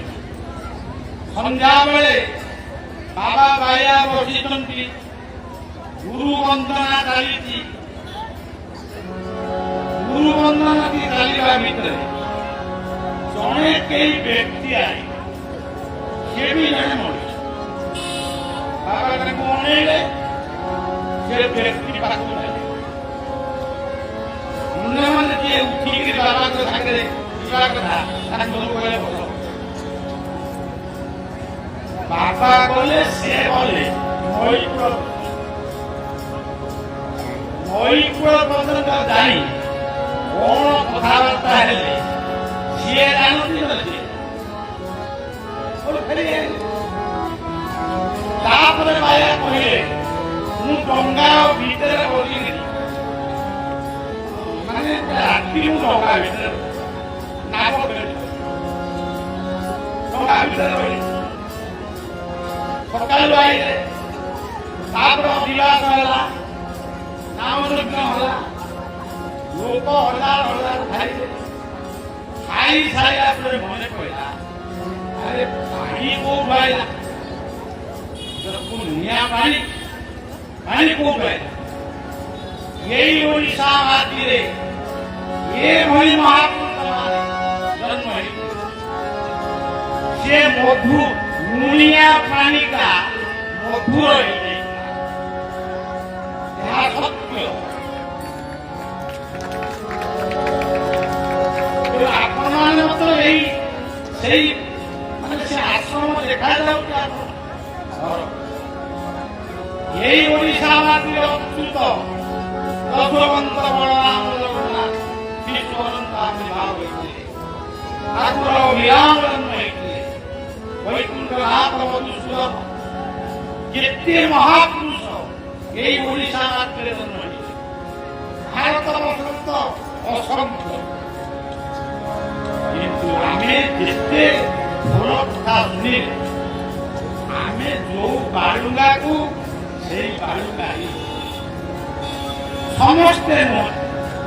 ଆମେ ମୁଁ ହୁଏତ ବାଳୁଙ୍ଗା ହେଇପାରେ, ଭଲ ମଣିଷ ଏ ଦୁନିଆରେ ଅଛି, ତାକୁ ଆମେ ଖୋଜିବା ଦୌଡ଼ିବା ଆମର ଇଚ୍ଛା। ତେଣୁ ନାମ କେଡ଼େ ସୁନ୍ଦର କଥା। ଇଏ କଣ ବାଜୁଛି? ନାମ। ଆ ନା କଣ? ମାଇ। ମୁଁ କିଏ? ନାମ ବଳିଆ। ମୋ ଘର କୋଉଠି? ଜଗତସିଂହପୁର। ତମେ କିଏ? ଆରେ ଏଠି କଣ ଚଳୁଛି? ସେଠି କଣ ଚାଲିଛି? ଇଏ ଜଗତରେ ଯେତେ ନାମ ଅଛି ସବୁ ଯାକ ନାମ ଅଛି ତାଙ୍କରି ନାମ। ସେଇ ନାମ ଭିତରେ ମହାପୁରୁଷ ମାନେ ଆମକୁ ଯୋଉ ନାମ ଦେଇଛନ୍ତି সেই নাম ଭଲ। ইস্কন তার নাম কোনটি? হরে কৃষ্ণ হরে কৃষ্ণ কৃষ্ণ কৃষ্ণ হরে হরে হরে রাম হরে রাম রাম রাম হরে হরে কৃষ্ণ হরে কৃষ্ণ কৃষ্ণ কৃষ্ণ হরে হরে হরে রাম হরে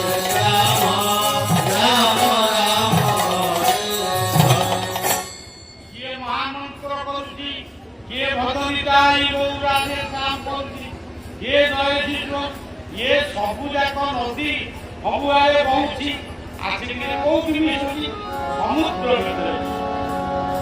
ଆମେ ଯିଏ ଯୋଉ ନାମ କରୁ ସମସ୍ତଙ୍କର କେନ୍ଦ୍ର ବିନ୍ଦୁ ଗୋଟିଏ। ତେଣୁ ଆମେ ଯଦି ବାଲ୍ୟକାଳୁ ଧର୍ମ ଧର୍ମ ସନ୍ତି ଏ ଜୀବନ ମଣିଷ ତାକୁ ଜାଣିକିରି ଆମେ ଭୁଲ କରିବା ତାହେଲେ କେମିତି ହବ? ତେଣୁ ପୁଅ ଝିଅ ମାନେ ଆଉ ବାପା ମା ମାନେ ଆମେ ସଂକଳ୍ପ ନେବା, ଆମେ ଭଲ ବାପା ହବା, ଭଲ ମା ହବା, ଭଲ ଭାଇ ହବା, ଭଲ ଭଉଣୀ ହବା। ସେଇଥିପାଇଁ ଆମେ ଜଗନ୍ନାଥ ଦର୍ଶନ ଆମେ ଭଲ ପୁଅ ହବା, ଭଲ ଝିଅ। ଏମିତି ହଉ ହଉ ତାପରେ ମରିବା, ଆମକୁ କିଛି ଦିନ ଲୋକ ମନେ ରଖିବେ। ତାପରେ ଆମେ କିଏ ଜନ୍ମ ହେଇଥିଲୁ କୁମାର ପଡ଼ାରେ ବି ମରିଗଲେ କେହି ଜାଣିବେ। ଆପଣଙ୍କୁ ଏଇ ପଚରାଯିବ ଆପଣ ବାପା ନାଁ କହିବେ କଣ ଜାଣିନାହାନ୍ତି, ତାପରେ ଭାବିକି କହିବେ କଣ ଲାଗିଲା। ତେଣୁ ଆଉ ନା କେବଳ କେବଳ ଜୟ ଗୁରୁ ଏତିକି କହିଲେ ଗୋଟିଏ ଶିଷ୍ୟ ଜାଣି ଏଇ କଥା ମୋର ଶେଷ କଥା ଆଉ କହିବେ ଯେ ଗୁରୁଙ୍କ ପାଖରେ ପହଞ୍ଚିଲା, ଗୁରୁଙ୍କୁ କହିଲା ମତେ ନାମ ନାମ ନେଇ କଣ କରିବି, ମୁଁ ଜପ କରିବି। ହୁଙ୍ଗାଟା କି ନାମ ନବୁ? ଇଏ ସବୁଦିନ ଯାଇକି ଗୁରୁଙ୍କୁ ବିରକ୍ତ କଲା। ଗୁରୁଦେବ ମତେ ନାମ, ଗୁରୁଦେବ ମତେ ନାମ, ଗୁରୁଦେବ ନାମ ନେଲେ ବକ୍ ବକ୍ ବକ୍ କରୁ। ଇଏ ଭାବିଲା ମତେ ଗୁରୁଦେବ ନାମ ଦେଲେ। ସିଏ ଦୌଡ଼ିକିରି ଆସି ଯୋଉ ଘରେ ସେ ଶୁଏ ସେଇଠି ଗୋଟେ ସପ ପକେଇ ପ୍ରକାଶନ କରି ଜପ କଲା।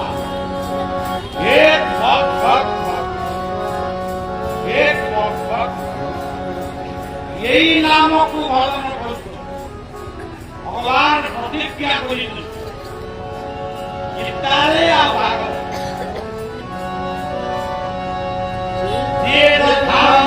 प्रपद्यन्ते तांस्तथैव भजाम्यहम् मम वर्तानुवर्तन्ते मनुष्या पार्थ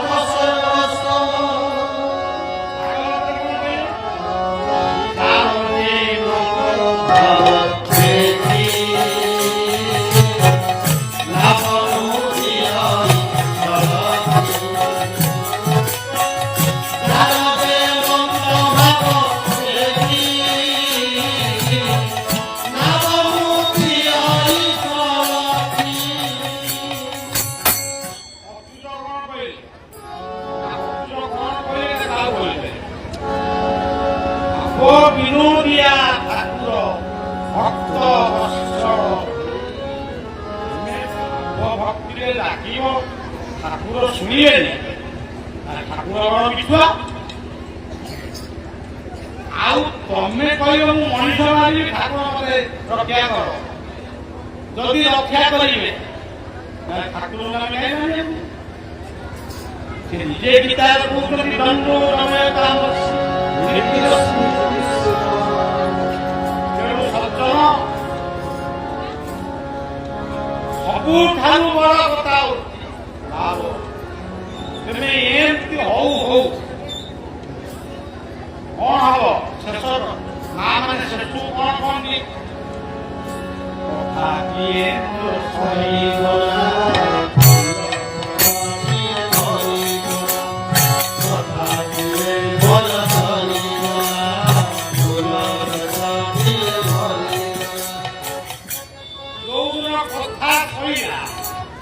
ଜୀବନ ଫୁଲ ଆଉ ତମକୁ ବଡ କରି ତମ ମୁଦାରେ ରଖିଲେ ବାପା କହିଲେ ମୁଁ କହିଲି ନା ବୋଉ କହିଲେ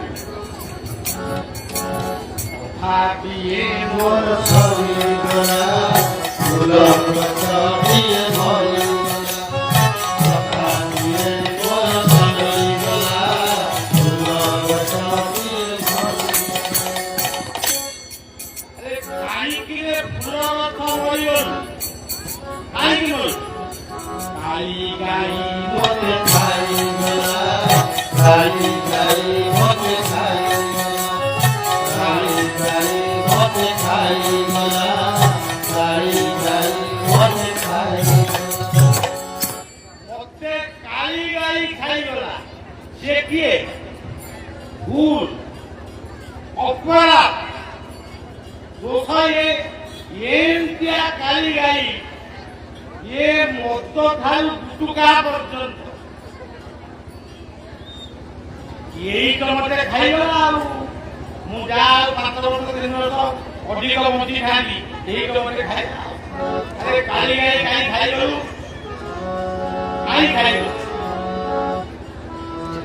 କାଲି ଗାଈ କହିଲା ସାକିରିଆ ମତେ ଜଗିଲା ନାଇଁ ସାକିରିଆ ମତେ ଜଗିଲା ସାକିରିଆ ମତେ ଜଗିଲା ନାଇଁ ସାକିରିଆ ମତେ ଜଗିଲା ଜୀବନର ଶ୍ରେଷ୍ଠ ସେବକ ଆମମାନଙ୍କର ପ୍ରକୃତରେ ଜୀବନର ଶ୍ରେଷ୍ଠ ସେବକ ହେଉଛନ୍ତି ଆମର ଗୁରୁ ଦେଖି ନାହିଁ ଭଗବାନ ଦେଖିଛି ମୁଁ ଗୁରୁରେ ତେଣୁ ମୁଁ ଗୁରୁଙ୍କର କଥା ମାନିଲି ଗୁରୁ ବି ମତେ ଜଗି ଆଚ୍ଛା କାହିଁକି ଚାକିରିଆ ତୁ ଜଗିଲୁ ନାହିଁ କିଏ ତୋଠୁ କହିଲା ବଡ ବୋଉ ମତେ ଖାଇବାକୁ ଦେଲା ବଡ ବୋଉ କିଏ ବୁଦ୍ଧି ବିବେକ ଜ୍ଞାନ ବଳେ ମରଣ ଦିବାରେ ବୁଦ୍ଧି ବିବେକ ଜ୍ଞାନ ବଳେ ମରଣ ଦିବାରେ ବୁଦ୍ଧିକୁ କହି ତାକୁ ସାର ପଣ୍ଡିତ ଜନକ ବେଭାର ବୁଦ୍ଧିକୁ କହି ତାକୁ ସାର ପଣ୍ଡିତ ଜନକ ବେଭାର ଆଜି ସକାଳେ ଗୋଟେ ପିଲା ତା ବାପା କହୁଛନ୍ତି ତା ବାପାକୁ କହୁଛି ମୋ ପୁଅ କଣ ପଢିବ ପୁଅ କଣ ପଢିବ ମୁଁ ପଢିଆ କେମିତି କହିଲେ ତୋ ପୁଅକୁ ପଚାରୁନୁ ନା ପିଲା ଲୋକ ସିଏ କଣ ପଢିବ ତମ ମନ କଣ ନା ମୁଁ ପଚାରୁଛି ସେ ସାଇନ୍ସ ପଢିବ ନା ଆର୍ଟ୍ସ ପଢିବ ପିଲାକୁ ଟିକେ ପଚାର ପିଲା କହିଲା ମୁଁ ଆଇଛି ଏରା ଭଲ କଥା କହିପାରୁଛି ତମେ କହୁଛ କି ଜାଣିଛି ତେଣୁ ସବୁବେଳେ ଜୀବନଟାକୁ ବୁଦ୍ଧିମୟ କର ବିବେକ ଚାକିରିଆ ରହିଲାନି ବଡ ବୋଉ ଖାଇବ ଆଚ୍ଛା ବଡ ବୋଉ ତୁ କାହିଁ ଖାଇବାକୁ ଯାଉନି କିଏ ତୁ କହିଲା ପୁଅ ପରା ମୋର ଗଛ ଟକଲା ପୁଅ ପରା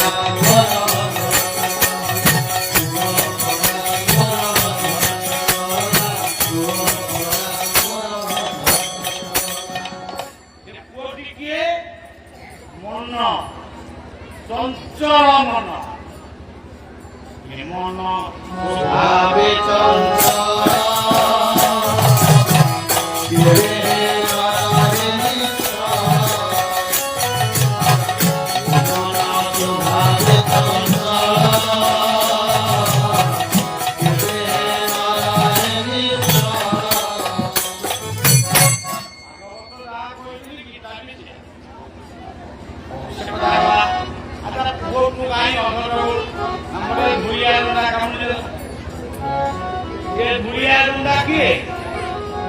କାମ କ୍ରୋଧର ଏଇଗୁଡାକ ମତେ କାମୁଡେ ମୁଁ କାମୁକ ହେଇଗଲି ମୁଁ କ୍ରୋଧୀ ହେଇଗଲି ଲୋଭୀ ହେଇଗଲି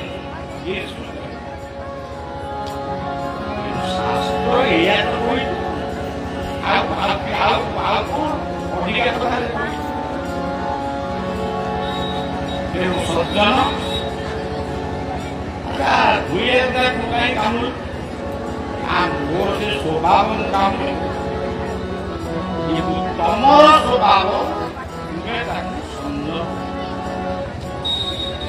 ତେଣୁ ଆଜିର ସମାଜକୁ ଓଡ଼ିଆର ଯେତିକି ପ୍ରାର୍ଥନା ନିବେଦନ ବିଶ୍ୱର ଶାନ୍ତି ପାଇଁ ପ୍ରତ୍ୟେକ ଘରେ ଆପଣ ଦୀପଟିଏ ଜାଳି ଦିନ ତମାମ ମୁଁ କହୁନି କି ରାତି ତମାମ କହୁନି ଦୀପଟିଏ ଜାଳି ବିଶ୍ୱର ଶାନ୍ତି କାମନା କରିବେ ତା ଭିତରେ ପରିବାର ଶାନ୍ତି। ଆଜି ମନ୍ଦିରର ଯେତିକି ଆବଶ୍ୟକତା ନାହିଁ ଏ ଶିକ୍ଷାଭିତ୍ତିକ ଅଞ୍ଚଳ ଏ କଟକ କେନ୍ଦ୍ରାପଡ଼ା ଅଞ୍ଚଳ ଆପଣମାନେ ବସିଛ ଆମେ ଜାଣିଛୁ ଆମ ଅଞ୍ଚଳରେ କେତେ ଶିକ୍ଷିତ କେତେ ଅଶିକ୍ଷିତ। ତେଣୁ ଆଜି ଆପଣମାନେ ଏତିକି ନିଶ୍ଚୟ ଅନୁମୋଦିତ କରିବେ ମନ୍ଦିର ଲଗେଇ କରିବେ ନା ଗଛ ଲଗେଇବେ। ଯଦି ଗଛ ଲଗେଇବେ ସେ ଅମ୍ଳଜାନ ଦବ ଆମକୁ ବଞ୍ଚିବା ପାଇଁ ଦେଉଳଟି ଆମକୁ କଣ ଦବ। ଯେତିକି ଦେଉଳ ଆମ ଅଞ୍ଚଳରେ ଅଛି ଗାଁରେ ଅଛି ସେତିକି ଆମେ ଯତ୍ନ କରିବା ଆଉ କାହିଁ ଅଧିକ ଦେଉଳ ଇଏ ଦ୍ୱିତୀୟ କଥା ଗଛ ଲଗେଇବେ ବଞ୍ଚେଇବେ। ଯଦି ମୁଁ ଶୁଣିଲି ଏ ଅଞ୍ଚଳର ପିଲାମାନେ ବାବୁମାନେ ବଳିଆ କଥାକୁ ମନେ ରଖି କିଛି ଗଛ ଲଗେଇଛନ୍ତି ଆଉ ଥରେ ଡାକିଲେ ଦେଖିବା ଚେଷ୍ଟା କରିବା ଆସିବା ଯଦି ବଞ୍ଚିଛି। ତାପରେ ଗୋଟେ ବଡ ନିବେଦନ ହଉଛି ଏଇ ସତସଙ୍ଗ ମାଟିରେ ଏଇ ନାମ କୀର୍ତ୍ତନ ମାଟିରେ ଆମ ଇଷ୍ଟ ଦେବ ଜଗନ୍ନାଥ ସ୍ମରଣ କରି ଆପଣମାନେ ମଦ୍ୟ ମାଦକ ତ୍ୟାଗ କରି କର୍ମବାଦୀ ଭାଗ୍ୟକୁ ବିଶ୍ୱାସ କର କର୍ମବାଦୀ ମଦ୍ୟ ମାଦକ ନିଶ୍ଚୟ ଛାଡ଼ିବେ।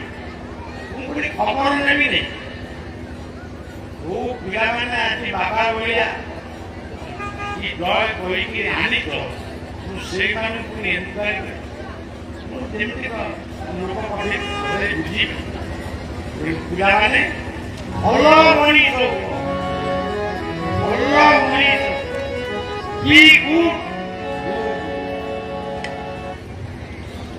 ଆମେ ଯଦି ଭଲ ମଣିଷ ହବା ଆମେ ଭଲ ଗାଁ ଟିଏ କରିବା ଗାଁ ଟିଏ ଗଢ଼ିବା ପରିବାର ଗଢ଼ିବା ଜୀବନ ଆମ କୀର୍ତ୍ତି ସବୁଜ ପାଇଁ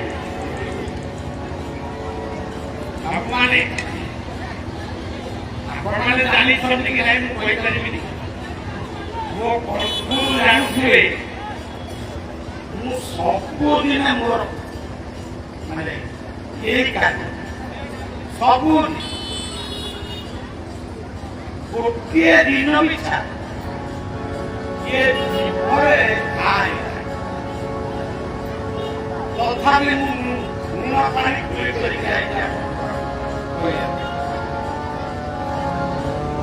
ତେଣୁ ସଜ୍ଜନ ଆଉ ଓଡ଼ିଆକୁ ଏମିତି ଓଡ଼ିଆ ପାଇଁ ଡାକିଲେ ନାମ କୀର୍ତ୍ତନ କରିବେ କହିବାକୁ ତେଣୁ ମୋତେ କ୍ଳାନ୍ତି ଲାଗିଲାଣି ସମଗ୍ର ଓଡ଼ିଶା ନୁହେଁ ସମଗ୍ର ଭାରତ ବର୍ଷ ବୁଲି ପରିବେଶ ବଞ୍ଚାଅ ମିଶନ ନିଶାମାଦକ ତ୍ୟାଗ କର ଏ କାର୍ଯ୍ୟକ୍ରମରେ ଆମେ ଆରମ୍ଭ ଶେଷରେ ଆପଣମାନଙ୍କୁ ପ୍ରଣାମ କରୁଛି। ଇଏ ମାଟି ପୂର୍ଣ୍ଣ ମାଟିକୁ ପ୍ରଣାମ କରୁଛି। ମୋର ଗୁରୁଦେବ ଠାକୁର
দিয়ে দাও